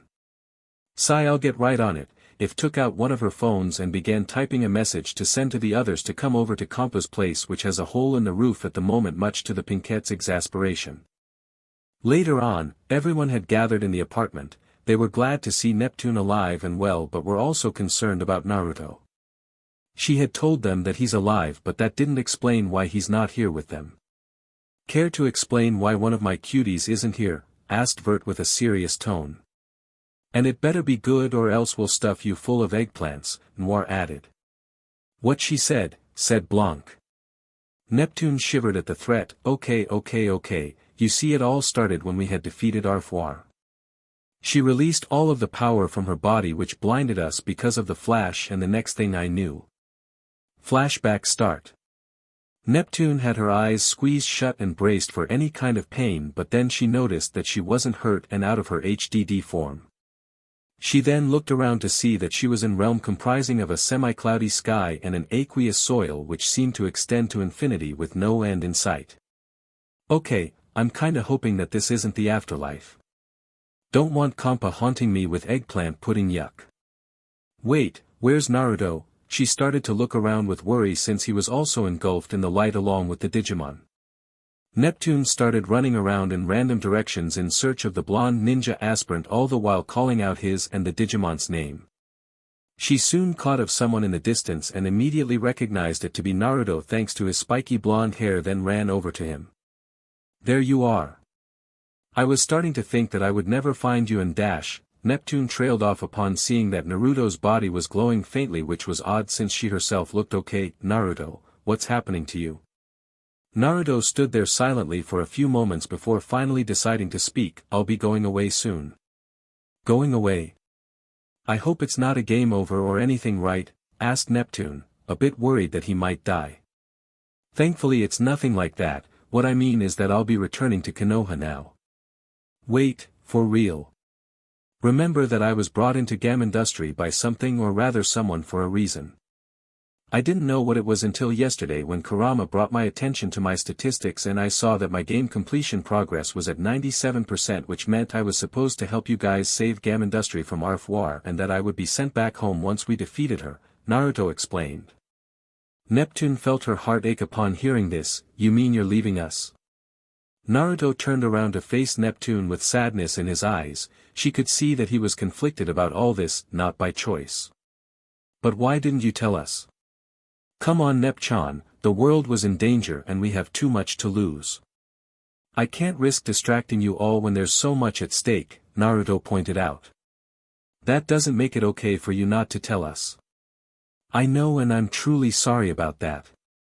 They stood there silently, then Neptune spoke up. So this is it, you'll be going home? Never to come back? Naruto frowned in response. I refuse to accept that notion. I'll do everything I can to come back to you. All of you accepted me for who I am, truly cared for me regardless of my status. I refuse to let the connections we have formed to be broken just like that. If I can figure out how I got here, then I should be able to find my way back to you. Seeing how serious he was with wanting to be with them, alrighty then, I can ask Histy since she's literally a know-it-all book, or maybe mages. And the others since they came from another dimension like they told us before. We'll try to find a way to reach you too. Naruto smiled in response. Thanks Nep-chan, you're the best. Of course, I am the heroine of this game and I'm not gonna allow a bittersweet ending like this happen. Neptune placed her hands on her peach and puffed out her chest with pride. Then Naruto's body glowed even more, making him sigh sadly. Guess it's time for me to go, at least whatever was doing is at least being considerate. I'm not gonna say goodbye Nep-chan but rather see you later. You'd better. Anything you'd like for me to tell the others? Actually, I already prepared that beforehand. I taped a USB underneath Compa's table lamp before we left for the Basilicom. It contains a recording for everyone. Make sure not to forget. I won't. With your amnesia, I'm not fully confident, said Naruto teasingly. Hey, that's mean. Neptune pouted, making the blonde laugh, and felt inwardly sad as it will be a while until he would see them all again. Naruto's body began to crumble away like stardust from the feet and gradually rising. Neptune saw all this happening and couldn't help but feel sad upon seeing him about to leave for who knows how long. She remembered the day they first met, their interactions with each other along the way, the battles they fought, the friends they had made. Naruto was an odd guy, but he was their odd guy and she couldn't let them part away like this. Neptune suddenly stepped forward and kissed Naruto on the lips, making the blonde's eyes widen in surprise as she continued to kiss him for some time before pulling away with her cheeks tinged pink. Nep-chan, why? Naruto was too stunned to make a complete sentence.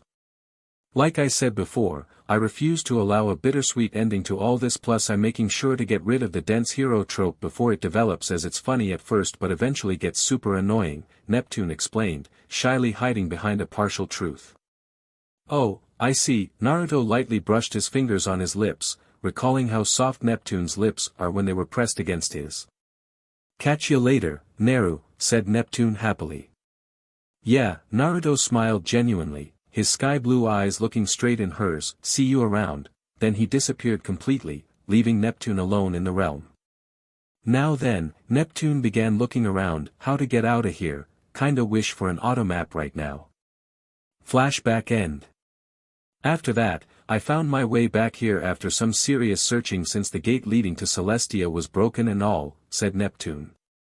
So you kissed Naruto, More stated with a stony look.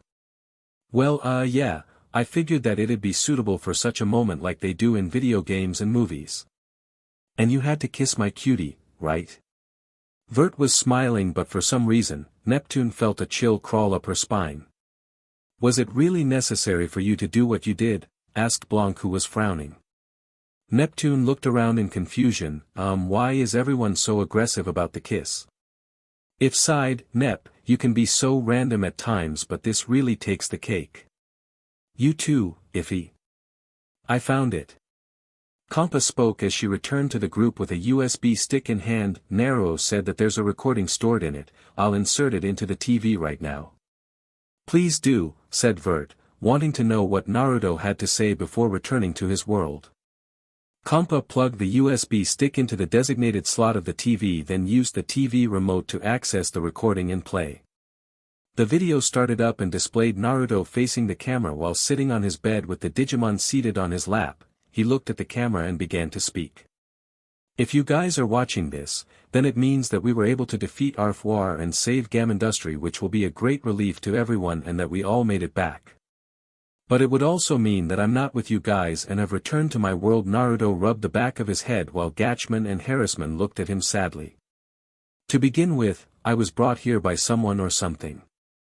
For a reason, but I didn't know what exactly it was until Kurama brought my attention to my statistics and saw my completion progress, which was when I realized that I brought here to help you fight against Arfwar and save Gamindustri, then would be sent back soon afterwards. I have mixed feelings about that since I wanted to spend more time with you all after the final battle. Didn't we all? Moore mumbled. I really wanted to tell you guys about this, but there's so much at stake and the last thing I want is to distract you guys during a critical moment. Even so, I feel guilty for not telling you all. I know you mean well, but still, Blanc muttered lowly, feeling sad that Naruto's no longer here. There's something about Naruto's energetic nature which is different from Neptune's, yet she finds it likable. But I'm not recording this to say goodbye to you, but rather to assure that I'll do everything I can to make my way back, although I'm not opposed to getting a little help from your side. Especially since I have several promises to keep. Promises? Asked Kompa confusedly. I promised Noir to help her with certain tasks and quests in La Station, saying that my skills are needed to accomplish them. For Vert, I'm supposed to help her out with the online raid, so I hope that she preserves my gamer account until I get back. With Blanc, I'm helping her with the completion of the light novel we're working on. I'll be sure to write down some new ideas while I'm in Konoha and show them to you when I get back. And for Kompa, Iffy and Nepchan, I'll definitely find my way back to you, so that we can continue to have adventures together and enjoy pudding and ramen while we're at it. Kompa smiled sadly. I promise to make the best pudding you will ever taste. I look forward to returning to an even better Gamindustri. Let's give it our all to fulfill our dreams. See you later. Naruto gave a two-finger salute with the Digimon waving at the camera before the recording ended. I guess we've got some work to do if we want to find a way to reach Naruto in his world, if thoughtfully. Besides that, what's this about you requiring Naruto's skills with certain things in La Station? Asked Neptune curiously. Noir looked away with her arms crossed and cheeks tinged pink. What? He's proven to be reliable over the time I spent with him. It's not like I want to spend time with him or anything like that. Are you really that lonely, Noir? Stop calling me a loner. Oh my, I'll need to make plans to preserve my Cutie's account and also archive certain games for us to play together when he gets back, said Vert thoughtfully. I worry that he won't be leaving her room for years when he returns. Histwar's sweat dropped at the thought of it. Falcom turned to Blanc with curiosity. So, what is it about a light novel that you and Naruto are working on, Lady Blanc? I'm afraid I cannot say any more than what you have heard for the sake of not leaking any spoilers. Blanc turned away from everyone with her cheeks blushed pink.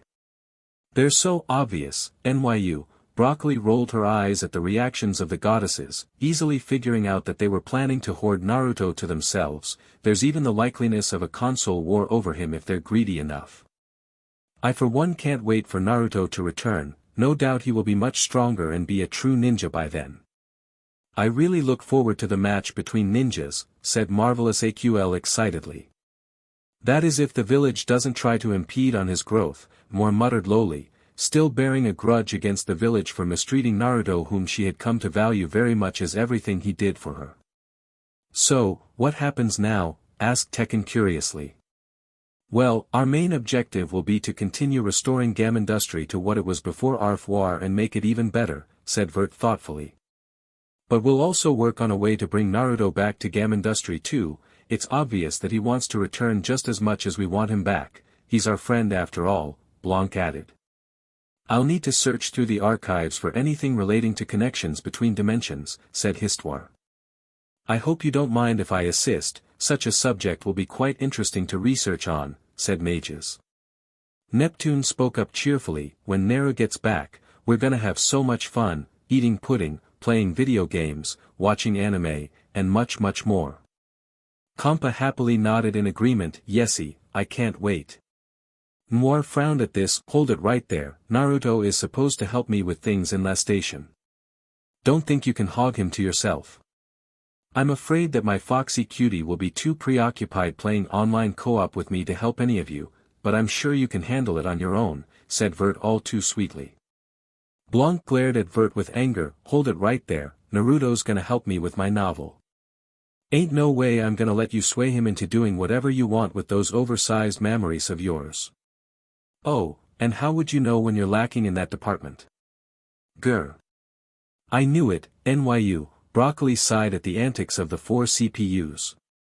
If rubbed the bridge of her nose with 2 fingers, unbelievable to think that these 4 are the goddesses that helped save Gamindustri. I don't know whether to be glad that Naruto left or not. Naruto opened his eyes and looked up towards a familiar ceiling which didn't belong to Kampa's room, making him realize where he is right now. He sat up and looked around to notice that he was laying on the bed of his room, which hadn't seemed to change since he was gone. So, I'm back home, huh? Naruto muttered to himself, looking at his hand to see that he didn't have the G-pad strapped to it, but the other still had that strange bracelet latching on to his wrist. Also, he was wearing his old clothes and not the ones he got in Gamindustri. At least let me keep those duds when I got back here. Getting up from his bed, Naruto looked around and noticed that the digital clock on the table displayed the time to be evening on a Sunday. He seemed to recall that he was transported to Gamindustri after leaving the academy, which was on Friday. Could it be that time in Konoha was slower than in the other world? Hearing a beeping sound, he glanced to the source of the sound, where he set his eyes upon his handheld game on his bed with the screen displaying an icon which he sees on Neptune and the others when they're in their HDD forms. A text appeared on the screen which read, "Congratulations on beating the overture phase of the game, your rewards will soon arrive." By overture, does it mean that there's a chance I can go back? Asked Naruto curiously, feeling hopeful that it would be the case. And also, Kurama, are you there? Things were silent for a moment, then a scoff was heard within his mind. I was wondering when you were going to ask. Kurama, boy, am I glad to hear you. Hearing your voice just confirms that everything I went through wasn't a crazy long dream, said Naruto, feeling relieved. The bijou rolled his eyes in response. Of course it wasn't a dream, how else would you have known my name and your past? You got a point there. I always do. So, we're back here, huh? Naruto frowned a bit. Yeah, but things are gonna change for sure. Time to get serious now. Yeah, but not entirely. I don't want you to be blonde version of that accursed Uchiha. No need to worry about, still gonna be the fun-loving gamer you know me as, just need to train myself up to have everyone learn the hard way that my bite is far worse than my bark. Good to know. We'll also work on you handling my chakra so that scenario of you going on a rampage wouldn't repeat. Naruto nodded in affirmation. Yeah, we need to put a lid on that as soon as possible. Knock, knock, knock. Hearing someone knocking at this time of the night, Naruto cautiously approached with a kunai in hand, then opened it slowly in preparation to react to anything. But then there was no one in sight save for a package which was rather large, but quickly realized where it came from as he saw multiple designs and logos which were from Gamindustri, then quickly picked it up to carry inside to his room. Ripping off the tape to open the package, Naruto looked inside to find more boxes inside, which he took out to place on the table, and came across a letter which was addressed to him, which he opened to read. To the player Naruto Uzumaki, the game masters extend their congrats to your successful gameplay and has rewarded you in accordance to your performance and playstyle. Sent to you is everything you came into ownership in Gamindustri. However, some have been modified in order for you to be able to utilize due to the stark differences in the 2 dimensions. Hence the core system is introduced. The core system is based on the capability of utilizing contents or essences which are compressed into colored translucent orbs called cores, and requires energy in order to be activated. In the meantime, you have been given 4 cores, which are Weapon Core, Biometal Core, Storage Core, and Command Core. Weapon Core Red contains weapons which can be called upon and exchanged rapidly. However, energy is required to summon, swap, or execute weapon skills. Biometal Core Blue contains the biometals which can be called upon to initiate the Mega Merge and transform into a Mega Man.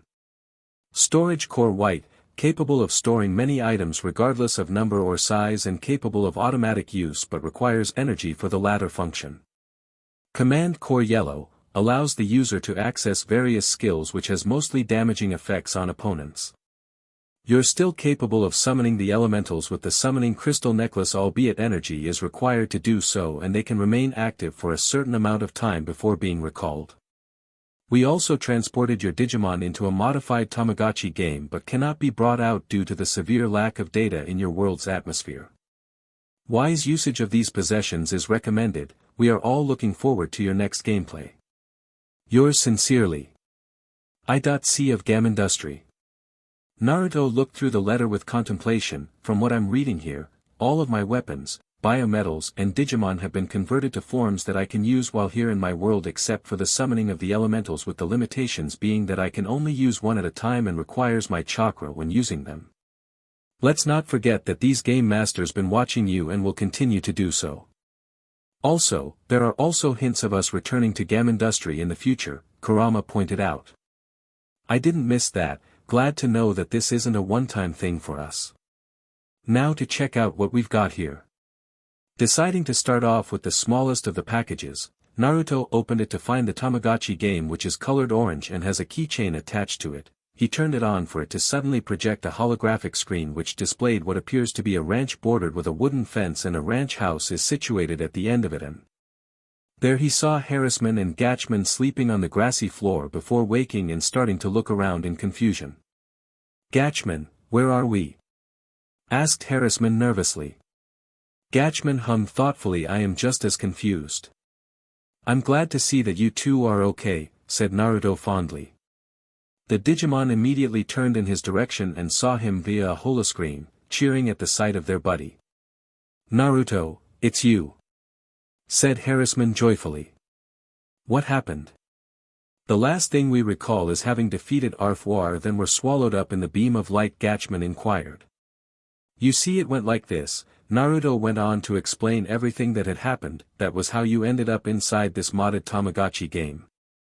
"I see. Apparently, we won't be able to directly interact with your world while we're here." Gatchman crossed his claws in thought. "It's okay, so long as we can be with Naruto. I was really scared that we would be separated when he went back to his world," said Harem, being optimistic about things. Naruto smiled at the Digimon. "So long as you're okay, I have little to worry about. Now to check on the other things."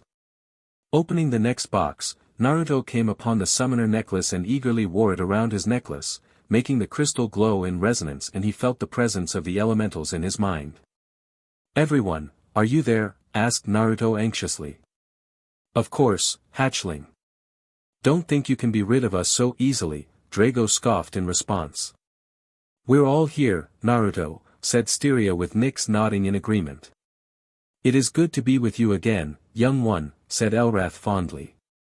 Zekrom grunted. "So, this is your homeworld. This will be quite interesting." "I am ever pleased to be with you, O King," said Garuda. Naruto smiled happily. "It's great to have you guys here too. We're just as relieved. A summoner like you is someone who's only born once every 10 centuries. We'll be hard-pressed to let you go just like that," Elrath explained. "In other words, you'll be stuck with us for a long while. Plus, we need to make sure that you represent us properly by training you," said Drago. "I'll be looking forward to that." Naruto turned back to the box. "Now for the rest." Inside the next box, Naruto several translucent orbs of different colors alongside a pair of black fingerless gloves and the Mega Glove from Pokémon X and Y, with one of them possessing some sort of indent meant for something to be installed, before realizing that these are the cores he read about in the letter. Wanting to try them out, Naruto put on the glove with the empty slot and inserted the weapon core, then channeled his chakra as he concentrated and summoned Kansho and Bakuya to his hands. Much to the blonde's joy of having his favorite weapons again, he cycled through all his weapons before trying out the other cores, with Model X and Model Z being pleased to be reunited with him again. "I believe there's one more package inside the box, Naruto," Nyx pointed out.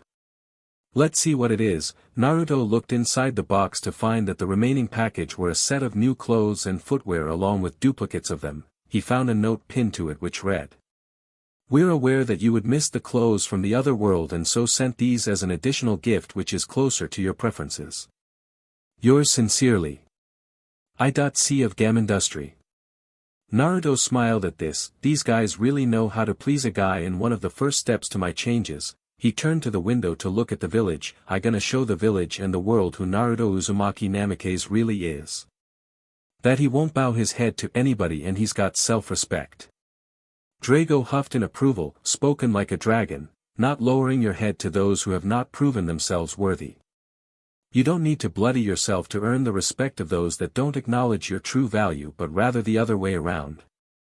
Zekrom nodded in agreement. Indeed, building up hold yourself ideals which you won't regret and remain steadfast against all oppositions that would go against you. We'll always be here to help you, no matter what happens, said Styria. O King, rest assured that the wind will always be your ally, said Garuda in support. Know that the elementals will never abandon their summoner and always be their sword and shield, said Elrath. Us too, said Harrisman, with Gatchman nodding in agreement. It goes without saying that we'll be on your side, said Model X. Naruto smiled genuinely in response. Thanks you guys, you're the best. The next day at the academy, everyone was in their classroom waiting for Irika to arrive and begin the lessons, as they did random things to while away the time. Ino and Sakura along with the fangirls were ogling at Sasuke, who was ignoring them but no doubt enjoying the attention. Hinata was reading a book but at times glancing towards the door for someone. Shino sat alone with slight buzzing with his clothes as he holds a conversation with his swarm. Chuji was snacking on a bag of chips like always, Shikamaru was snoozing, and Kiba was playing a video game on his handheld with Akamaru perched atop his head and watching him play.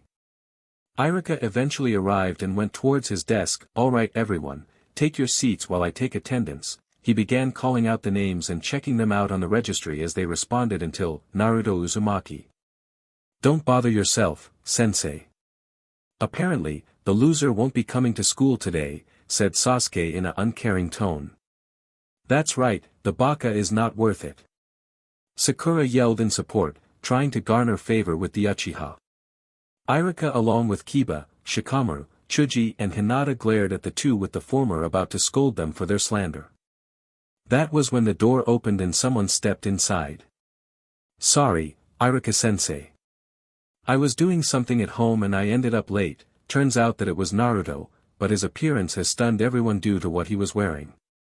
He wore an open orange parka jacket with two Uzumaki swirls on the left shoulder over a black high-collar t-shirt which has a red and white Uzumaki swirl on the chest. He also wore black cargo shorts with orange drawstrings at the waist and black drawstrings around the cuffs. Several orange designs are on the left breath leg, a pair of black fingerless gloves with a blue orb embedded in one of them, and a pair of black ninja sandals with orange accents and white soles. And Naruto, is that you? Asked Irika in shock. Naruto looked at Irika with a smirk. It's me all right, I had undergone some changes with one of them being my clothes. Changes? Asked Shikamaru, having woken up and saw Naruto's new clothes as well as the different vibe he's now emitting. Something must have happened, he looks more focused, like he has been made aware of himself. I don't know what you mean by changes, but, Kiba did two finger guns towards Naruto. You seriously dripping bro. Arf arf. Even Akamaru was in support of Kiba's statement. Naruto grinned back, thanks man. However, someone had to spoil the good mood and it was Sakura. Those new clothes don't change who you are, baka. There's no way I'll be impressed by you. Naruto's happy expression instantly turned to that of disdain when he turned to the pinkette. I don't recall saying that I changed my clothes to impress you, Haruno. So would you mind keeping your opinions to yourself? Exclamation point. Everybody was seriously confounded by what Naruto has just said and how he didn't address Sakura by her first name.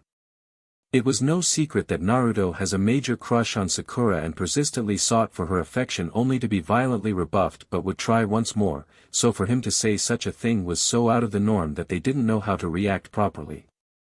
Even Sakura herself was stunned speechless. She had always wanted Naruto to leave her alone with the belief that he was disrupting her attempts to go out with Sasuke, but now that she's getting what she had wanted she felt unsure.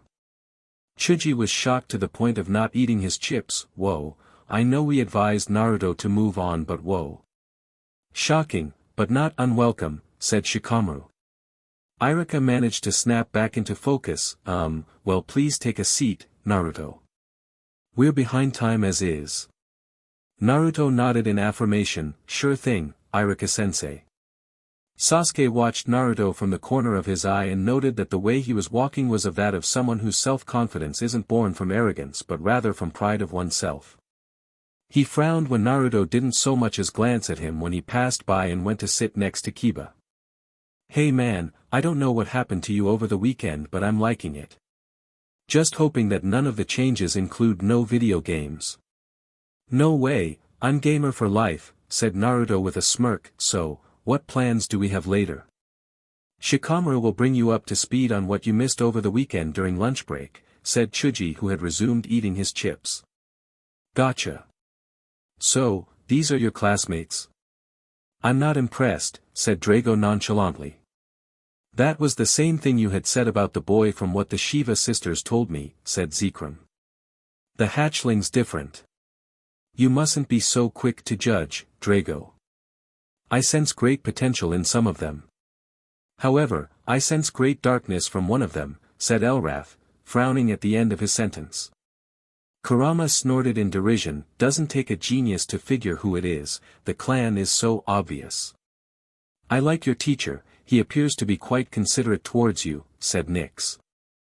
I know, which is why I'm gonna take things seriously from now on and have him worry less about me, thought Naruto. The blonde ninja aspirant's eyes burned with flames of determination as he has firmly decided to become the strongest ninja with the goal of being Hokage as a secondary. He wants to be the best if he wants to be there for his friends and those whom he holds close to his heart. This is the path he has set himself upon, and he will definitely not stray from it, no matter difficult it gets. Irika was hastily making his way through the school hallway towards his assigned class to begin his teaching session, as he's a couple of minutes from being late. Soon enough, he arrived and went inside to find that everyone is present and accounted for. Good morning class, glad to see that you're all here. I'll start us off with a lesson on usage and maintenance of ninja tools, so be sure to pay attention, Irika announced. Yes, Irika-sensei, the students responded, albeit with some being half-hearted about it. Irika took a quick glance at each student before setting his eyes on Naruto, who's paying actual attention and showing no sign of goofing off. Naruto seemed to have noticed that he was staring at him as the blonde ninja aspirant smiled at him with a thumbs up, causing him to smile back and begin the tutoring with more fervor. While writing on the chalkboard, Irika thought to the conversation he had with Naruto on the day he came to class in his new clothes and a different attitude. Flashback start. When classes were over, Irika had invited Naruto to eat with him at Ichiraku's on the premise of him paying for the ramen, something Naruto didn't waste a nanosecond to accept. Later that night, they were already at the eatery, slurping up the noodles. Tucci and Ayam were quite surprised to see Naruto's new clothes, but quickly approved of it being a vast improvement compared to his old one. Irika took a moment to pause from eating his ramen to glance at Naruto, who was happily slurping away before finally asking the question that's been on his mind. You know, besides your new clothing, you've also been paying attention in class and very responsive to my question. I'm kinda stumped as to where this sudden change came from, since I had been trying to do that very same thing since the beginning, said Irika. Naruto stopped eating his noodles and placed the chopsticks atop the bowl with a thoughtful expression before responded, during the weekend, I met a couple of people who helped me learn certain aspects about myself, my strengths, weaknesses, traits, ideals, and even perspective on the things around me. Because of them, I realize that the past me is not ready for the difficult road ahead, and I need to change that. You've been trying to help me realize that, and yet I simply overlooked it like it wasn't a big deal. I'm really sorry about that. He looked at Irika straight in the eyes when he said those words. The man himself was surprised to see the seriousness in his student's eyes. Whoever they are that Naruto met, they really changed his student. Sounds to me like you're planning to work harder to become Hokage in the future, right? Naruto shook his head. Not really, being Hokage isn't my ultimate goal anymore. What do you mean by that? Irika was surprised to hear that Naruto isn't entirely focused on becoming Hokage and wants to know the reason why. I've been taking the title of Hokage too lightly, wanting to become one just so people can acknowledge me. That's no different from a baby crying for attention. Before that, I need to become a ninja who is capable of facing down any form of opposition, someone you can count on and not be disappointed, to be able to protect those I hold close to my heart. To become the best version of who I can be, that is my new dream. I can see that you've given this a lot of thought, said Iruka, seeing how determined Naruto is in achieving his new dream. I'll do whatever I can to help prepare you to accomplish your new dream. Naruto smiled happily in response. Thanks, Iruka-sensei. I really appreciate it. You're welcome. Now let's eat before the noodles get soggy. You're right, can't have that. With the conversation over, the two resumed with eating their ramen with a more cheerful atmosphere. Tucci and Ayam had been listening in on their conversation and smiled while silently supporting Naruto in achieving his new dream. Flashback end. Snapping back to reality, Iruka glanced back to see Naruto paying ample attention and smiled mentally. If his own student is taking his lesson seriously, then he as a tutor and self-appointed surrogate big brother, he needs to meet his expectations with equal determination. Meanwhile, Naruto was having a conversation with Kurama and the elementals. It would seem like your teacher is being rather passionate today, Zekrom commented. No doubt your conversation at that time is inspiring him to teach you the best he can, Elrath pointed, having come to like Iruka for treating Naruto kindly, unlike most of the villagers that refuse to look past their grief and see Naruto for who he truly is. Well, I do want to better myself now, unlike in the past. I want to become a ninja that my friends would be proud of. Iruka-sensei wants to help me accomplish that, thought Naruto. Well, you're already on the right track, said Kurama. Ever since he returned from Gamindustri, Naruto really focused on bettering himself. Setting up a strict training schedule to improve his physical capabilities, purchasing cookbooks to learn how to cook other foods besides ramen, going to the library to gain the necessary information on being a ninja. He would occasionally go camping outdoors and practice on his survival skills. Naruto had also developed a thing for eating various types of pudding, writing short stories, playing other video game genres, all of those he got from Neptune and the others which he certainly doesn't mind as a way of remembering them. It was obvious that Shikamaru, Kiba and Chuji were surprised by the changes, and Naruto explained his reasons to them and they understood.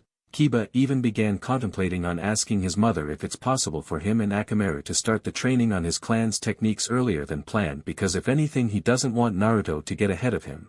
Shikamaru thought it would be too troublesome, but the idea lingered at the back of his mind. Even Chuji paused in the middle of his eating to think about it and wanted to inquire from his dad first. Soon it was lunch break. Naruto brought out his bento box and was making his way out of the classroom when he heard a familiar but very annoying voice call out to him from behind. Hey loser, what's with the bento box? Did a girl give it to you out of pity? A snarky voice spoke. Naruto looked back to see Sasuke surrounded by his fangirls with an arrogant smile. Naruto looked back with a deadpan expression on his face. Need I remind you that about 99% of girls in this school are after you and you alone? Which girl would willingly betray their love for you by giving me a bento box? Sasuke opened his mouth to retort and realized that Naruto made a point. He looked at the fangirls as if asking them if one of them did that, but they all shook their heads in clear denial that any of them gave Naruto a bento. The blonde added, just so you know, I made this bento box by myself. Considering the fact that I live alone, I learned how to cook for myself and not eat only ramen anymore. It's called being self-sufficient. Stop lying, Naruto baka. I bet you bought that bento from the supermarket on the way here and pretending to be able to cook in order to impress me. Well, I've seen through your trick. Sakura yelled out, receiving cries of agreement from the other girls. Naruto looked at the pinkette. And why on earth would I pretend to be able to cook to impress you? It's all part of your ploy, changing your clothes, paying attention in class, ignoring me, and now pretending to cook.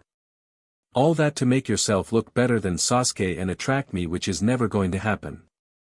What the heck was wrong with me to like this girl, thought Naruto in reaction to the ridiculous theory of the girl he used to have a crush on. That very same question has been bouncing around my head for a long time too, said Kurama.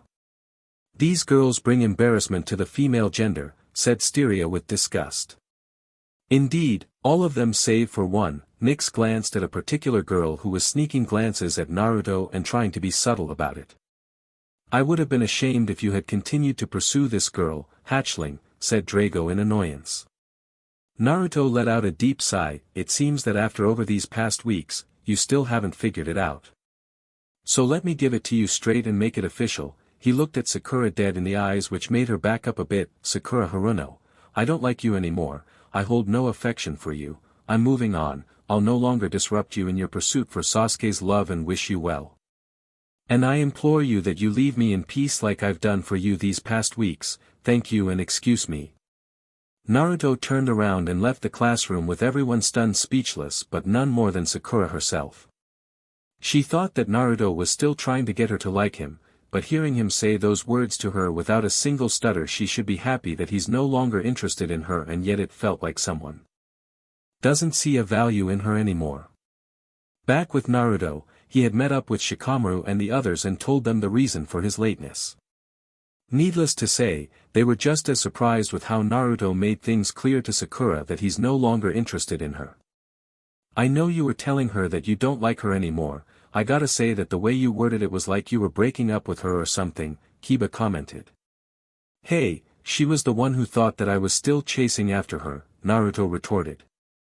Well, he has been leaving her alone all this time, so it's not even his fault to begin with. She kinda asked for it, Shikamaru pointed out. Well, enough about that. I'm not gonna let her attitude ruin my appetite.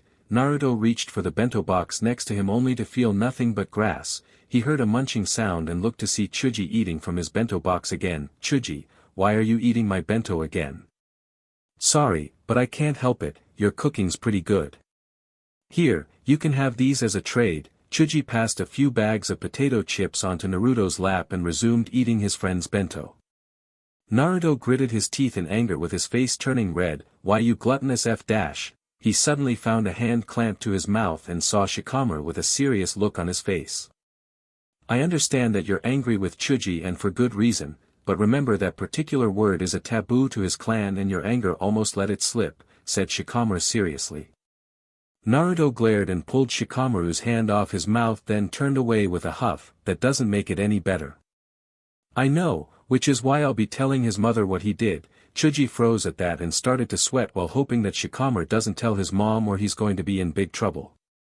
Naruto noticed and smirked with glee, feeling vindicated that he'll be getting his comeuppance. Anyways, I heard that there's a new game being added to the arcade by the end of week. Was wondering if you want to check it out, said Kiba. Do you know the genre? Shikamaru inquired curiously. No, it's concealed behind a curtain. Probably want it to be a surprise. Now you've gotten my interest, be sure to keep us posted on when it will be revealed so we can all get together and see what it is, said Naruto. I hope it involves cooking food, Chuji piped in. Naruto glared at him, and I'm not talking to you. After the lunch break, everyone went back to class and Iruka didn't miss the change in the atmosphere. He noticed that it has something to do with certain students. Sasuke was rather annoyed and for once wasn't staring at the window but rather glaring at Naruto, who was ignoring him and paying attention to the lesson. Another is Sakura, who appears rather unsure of herself. The rest were the girls whispering amongst themselves about something and occasionally glance at Naruto. From what he could gather, something happened and it has to do with Naruto, which he finds strange since he hasn't been causing trouble on purpose nowadays. I wonder what Naruto did to cause such a reaction, thought Iruka confusedly. Classes was over and Naruto left the academy in direction of his personal training ground, which he made for himself ever since he returned from Gamindustri. He was walking through a street when he heard someone call out to him from behind yet again. Hey Naruto, I want to have a word with you. Naruto turned around and frowned a bit once he saw who it is. What do you want, Ino? What I want is to know why you did that to Sakura. Ino demanded. What are you talking about? All I did was tell her the truth that I don't like her anymore, Naruto replied. Then why did you have to demean her like that? It wasn't right. What won't be right is for her to continue insulting me and thinking that I'm still trying to date her when my actions made it very clear that I don't feel that way about her anymore. But what? You still want me to keep going after a girl who clearly doesn't like me and even uses me as a means to earn the affections of her crush. Ino flinched at Naruto's intense stare. I would have to be a complete idiot to keep doing that and hurt myself without benefiting anything in the end, while she on the other hand goes scot-free. Don't even try to defend her when you know that's what she's been doing all this time. Ino didn't say anything, or rather couldn't. She saw how Sakura would set him up as a target for ridicule just so Sasuke would like her, or at times hit him to vent her frustrations whenever Sasuke ignores her attempts to gain his affection. Ever since his change, Naruto completely stopped asking her out for dates, doesn't add Chan to her name anymore, doesn't even use his recent improvements to impress her. Even Ino could see these as signs that he doesn't like her anymore, and yet Sakura thought that it was just a ploy of his until today when he told her the plain truth. Part of Ino wasn't too surprised, but due to their past friendship, she wanted to give Naruto a piece of her mind, but hearing him say all this rendered her unable to defend her former friend's actions. Well, it was funny at first, but then Sakura did it too many times to count that it lost its fun. Was I really ignoring how she was hurting Naruto?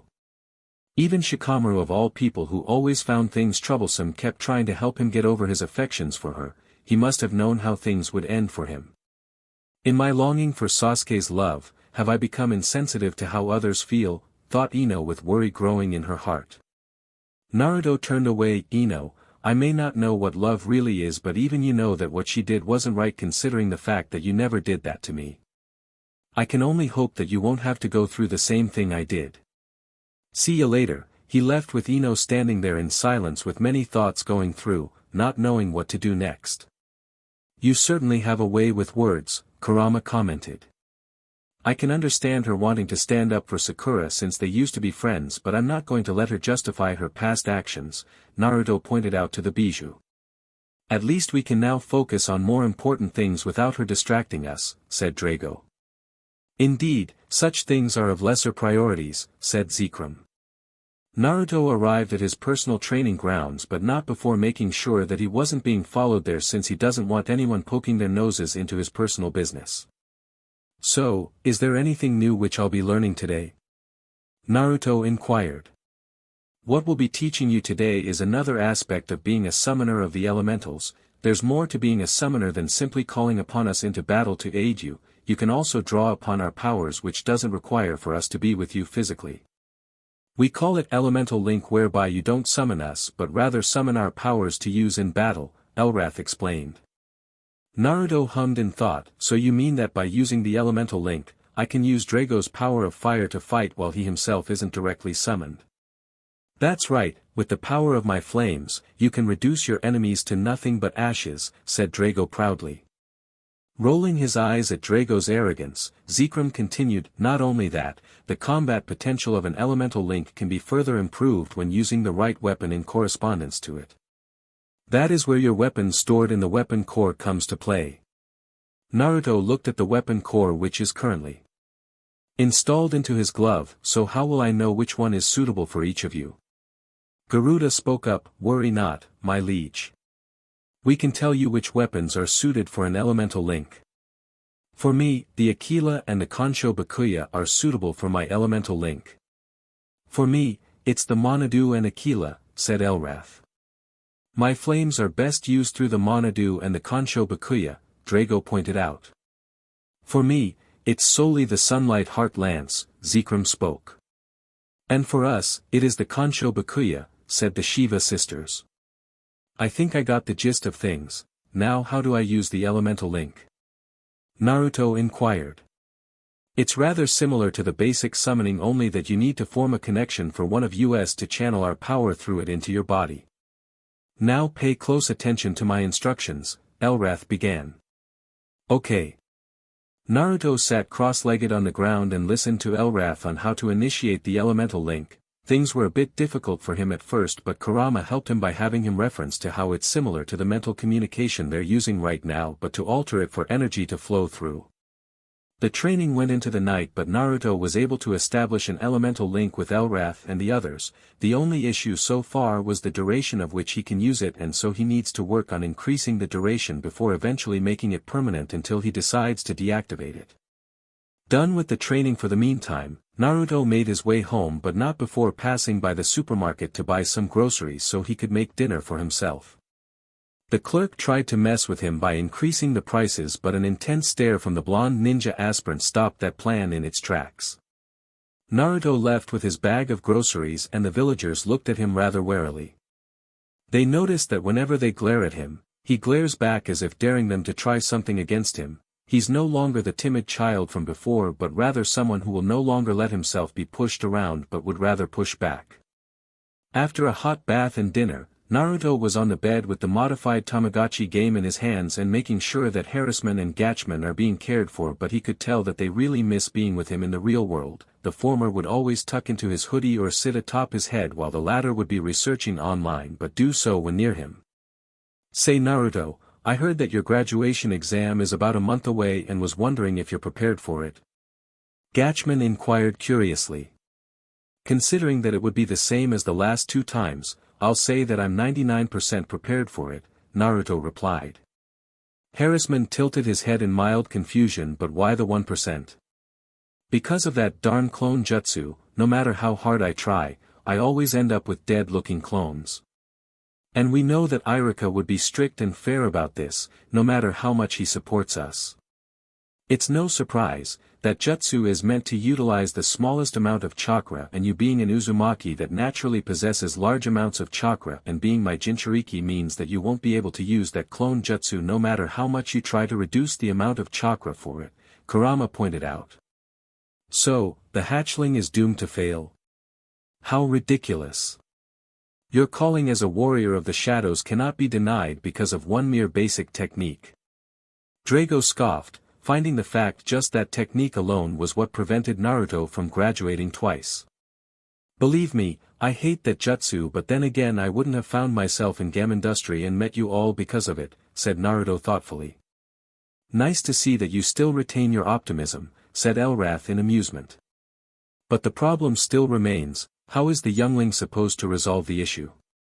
Zekrom pointed out. Actually, I happen to know of a particular which far surpasses the clone jutsu itself. Naruto's father occasionally uses it, so I know of it via Kushina's memories. I believe Naruto is born to use it to its fullest potential, Kurama spoke up. Naruto shot up from his bed. What is the jutsu? He asked eagerly. None other than the shadow clone jutsu created by Tobirama the second Hokage. Unlike the clone jutsu which creates illusions, this one lets you create solid copies which can interact with anything physically and can also act individually. When they dispel, everything that they had experienced will be transferred to the original. However, the shadow clone jutsu is a forbidden jutsu, Kurama explained. What are its demerits? Asked Elrath curiously. Basically, the user is required to divide his chakra with the amount depending on the number of clones created, and another is that you not only receive the memories and experience of the dispelled clones but also their exhaustion, which could knock you right out. Normally, Jounin level shinobi can create up to 5 shadow clones with their reserve.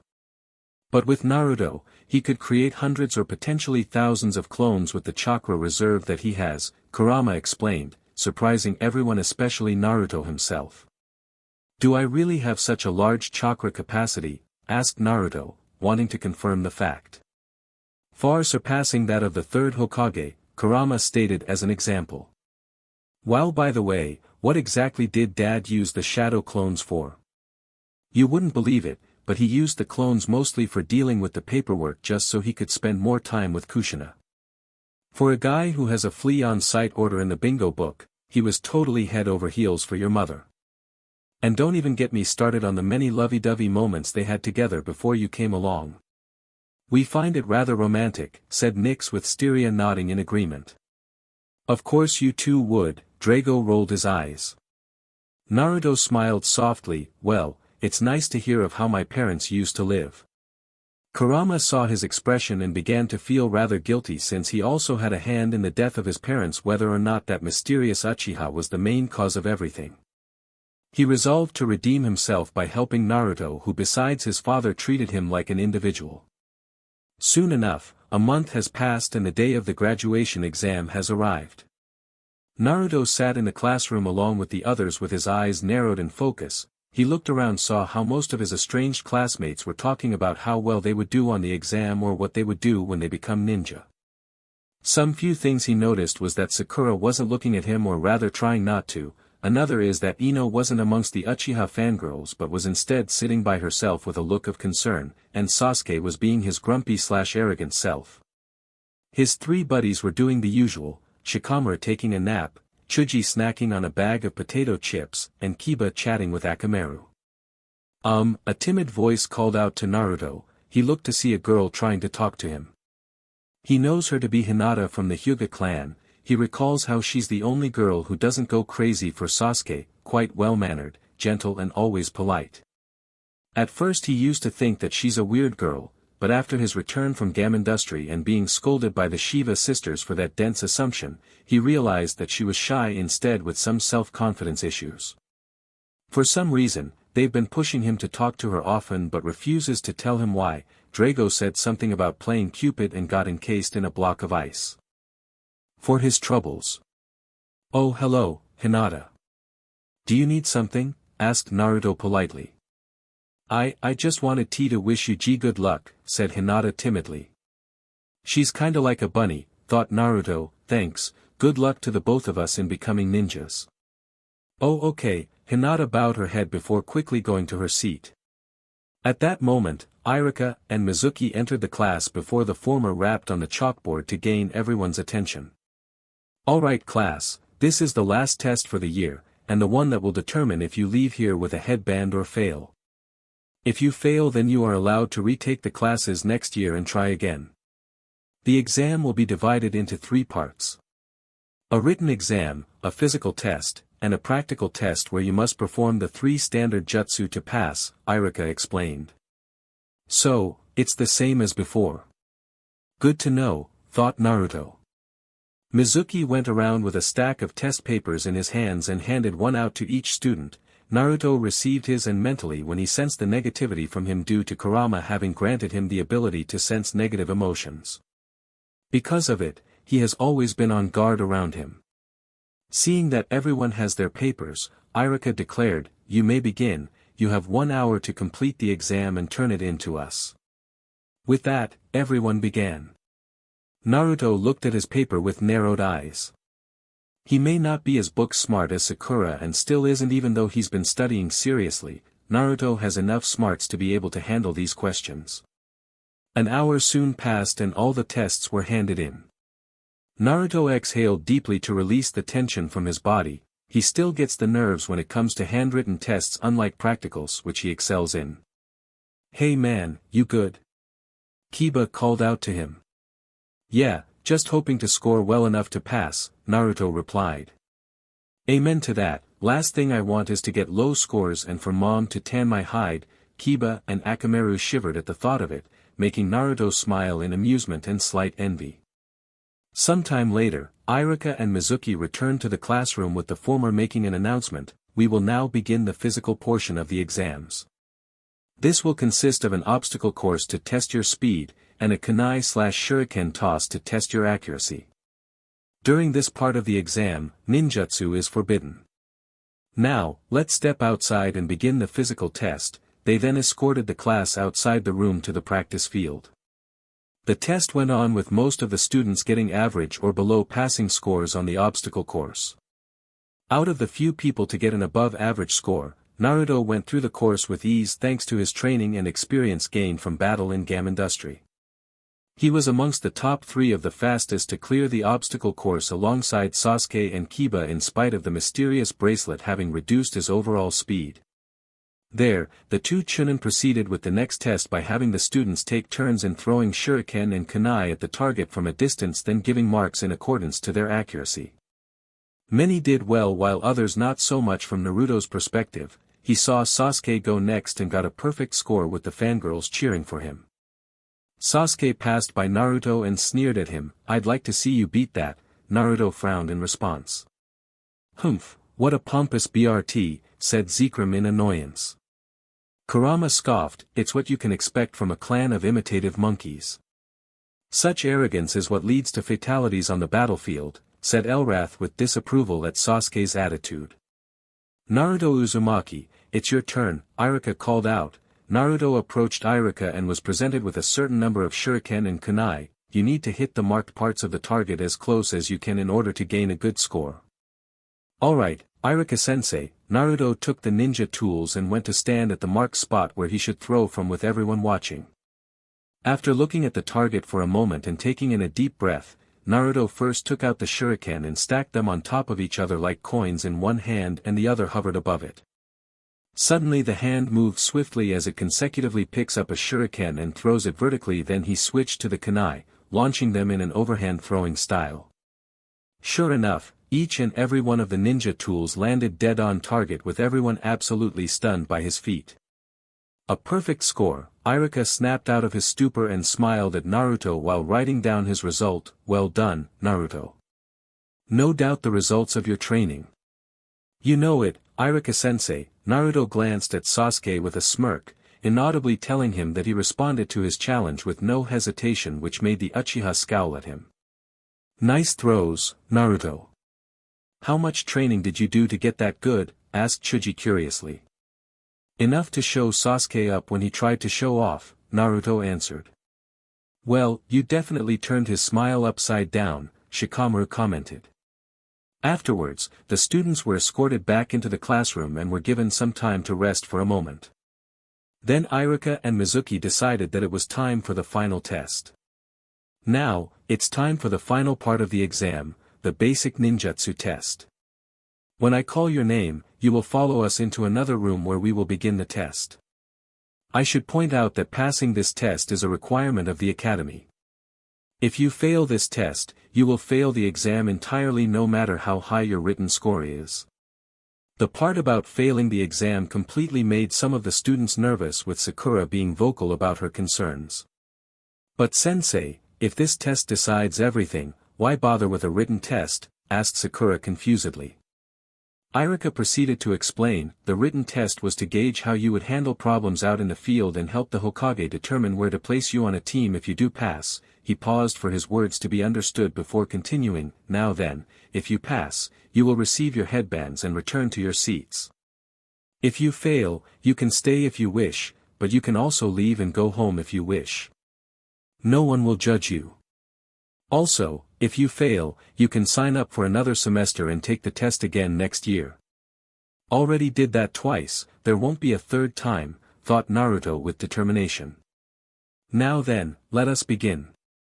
Iruka then began calling out students' names in alphabetical order by their last names. The least noteworthy students went inside and returned with either a smile on their faces and a headband, with their heads hung in shame, or not at all, the latter two of which indicates that they had failed.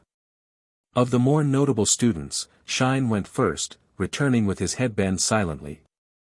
Chuji was next, also returning with his headband and a satisfied smile on his face. He returned to his desk and began munching on another bag of chips.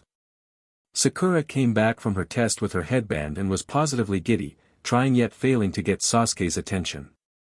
Hinata returned with her headband. She looked up to see Naruto smile and give her a thumbs up, causing her to blush. Kiba returned from his test with his headband and a cocky smirk on his face, with the others merely approving on him earning his headband. Shikamaru came back with his headband, went back to his desk, and then proceeded to fall asleep, causing everyone to sweat drop, but then again it's not much of a surprise being who he is. Sasuke went next, returning with a headband and an arrogant smirk, with his fangirls cheering for him. Naruto merely rolled his eyes but noted the oddity of Ino not being amongst the girls cheering for him. Ino followed afterwards and came out with her headband wrapped around her waist like a belt. She looked up at Sasuke with hopes that he acknowledges her success, only for him to snub her, which made her feel depressed and went to sit away from everyone. Finally, it was Naruto's turn as he entered the empty classroom and stood before the two instructors, who were sitting behind the teacher's desk. Alright Naruto, do you understand what's expected of you? Iruka asked. Naruto nodded in affirmation. Yes, Iruka-sensei. Good. Now to begin, please demonstrate the transformation jutsu. Naruto nodded in response and formed the required hand sign before he was engulfed in a burst of smoke which obscured him from view before dissipating to reveal him in the form of the Sandaime Hokage. Good, Irika said as he began writing down the score, seeing that the transformation has met the required standards and Naruto undid the transformation. Next, please perform the substitution jutsu. Naruto smirked as he suddenly disappeared in a puff of smoke to reveal a shocked Mizuki in his place. Irika heard a whistle next to him and looked to see Naruto sitting on his seat in a relaxed manner. What's up? Naruto disappeared to switched places with Mizuki again and stood at his original position with a foxy grin. Impressive, Irika said, stunned. The substitution jutsu is capable of swapping places with living beings but requires a lot of skill and chakra, which is normally done by Jounin-level shinobi, yet an academy student like Naruto is able to do the same thing. Finally, please perform the clone jutsu. You need at least 3 healthy clones to pass, Irika told him. If I know a different form of clone jutsu, can I use that instead? Naruto asked, seeing as how his chakra levels are too high to create a regular clone. Mizuki scoffed, of course you can't dash. Yes, Naruto, of course. As written in the rulebook, if you are capable of creating another type of clone aside from the basic clone, you are free to do so, Irika said, interrupting his fellow Chunin. He was well aware of the rules and glad that Naruto had gone to find a way to get about his issue. Naruto nodded and formed a familiar cross-shaped hand seal, shadow clone jutsu. There was a burst of smoke which vanished to reveal a grand total of 10 Narutos standing before the teachers and appearing just as real as the original. That was Naruto, where on earth did you learn to use the shadow clone jutsu? Asked Irika in shock while also noting that Naruto didn't look the least bit tired in spite of creating 10 shadow clones which would normally use up a shinobi's entire chakra reserve. Naruto knew he can't reveal that Kurama taught him the jutsu and so had a story prepared for this. You see, it was a month ago and I was doing some training when I came across 2 ninjas sparring and I saw one of them form the hand sign to create a solid clone to help fight, so I thought I could try it and found that I could make lots of clones without them looking horrible. Irika wanted to groan at his soon-to-be graduate about his reckless action and wondered how those shinobi didn't notice Naruto, but then recalls that this kid can also hide from ANBU. Signing in exasperation but smiling a bit at how fortune smiled upon Naruto to discover the jutsu that would help him pass this year, Irika spoke up, in spite of the oddity, I'm happy to congratulate you on passing and welcome you as a fellow shinobi of the Hidden Leaf. He presented the headband for Naruto to take. Naruto looked at the headband in his hand and felt a sense of finally taking the first step forward to becoming a powerful ninja and smiled brightly. Thanks Irika-sensei, I'll wear it with pride and responsibility. Irika smiled back, I know you will. As Naruto left the room with his new headband, neither he nor Irika noticed how Mizuki was shaking with barely restrained rage at how the former was able to graduate when he was expecting otherwise the entire time. After meeting up and receiving congrats from his friends as well as Kurama and the other elementals, even Hinata mustered up the courage to congratulate him too. Naruto left the academy with the headband strapped to his forehead and pride in his steps. He purposely went through a busy street just so he could let the people see the newest edition, which they did, and realized with shock and disbelief that the supposed demon fox is now a ninja of the Hidden Leaf as well as the ramifications should they try anything against him. Rubbing it in their faces, are we? Asked Drago in amusement. Maybe, thought Naruto playfully, his prankster side showing itself before he got serious, but there's somewhere I need to be right now. With that said, Naruto walked out of the market district and made his way to a more secluded section of the village where he now stands before a large diamond-shaped stones with many names etched on its surface. This is the memorial stone which bears the names of shinobi that fell in the line of duty for the village. Naruto traced his fingers along 2 particular names with eyes full of melancholy. Minato Namikaze. Kushina Uzumaki. Hey there Mom and Dad, Naruto spoke softly. Kurama and the elementals chose to remain silent so he could have his moment. I was finally able to graduate and become a ninja, guessed the saying that the third time being the charm to be something true. But I know I can't be lax about my new role, as the life of a ninja isn't just black and white but also has the shades of gray in between them. I promise to make you 2 proud and thank you for loving me with all your hearts to the very end. Naruto bowed his head with both hands clapped together in prayer for peaceful rest upon their souls before leaving in a much lighter mood. Noticing that the sun has gone down and feeling like splurging, Naruto decided to eat at Ichiraku's to celebrate with them. Sure enough, Tucci and his daughter Ayam were very happy to learn that Naruto was able to graduate and become a ninja, that they let him have a few bowls on the house, which the blonde ninja was more than happy to accept. He was slurping on a bowl when Iruka showed up. "Hey Naruto, room for one more?" asked Iruka fondly. Naruto smiled back, "Sure, Iruka-sensei." Minutes later, the two were eating ramen together and enjoying themselves when a shinobi suddenly came inside with a concerned expression on his face. "Iruka, I need you to come with me right now," said the ninja urgently. "What's the matter?" Iruka inquired. "The scroll of sealing has been stolen from the Hokage's office, and the person who did it was Mizuki." Iruka was stunned speechless by the revelation that his childhood friend has done such a thing. Naruto on the other hand was frowning. He had always been sensing negative emotions from the guy, and so hearing this didn't shock him too much, but knows that this is a serious matter. "Come on, we need to go and search for him before he gets away," said the ninja urgently. Iruka snapped back into focus. "Alright, I'm on it." He turned to Naruto, "You head home while I deal with this," then he took off, leaving Naruto behind. "You don't plan on leaving him on his own, are you?" asked Zekrom. "You know me well, I get the feeling something bad will happen if I don't go after him," thought Naruto. He rose from his seat and followed after Iruka, but from a distance so he won't notice. So alright folks, that's all for today.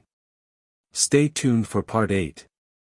Do subscribe, like and share for more such videos.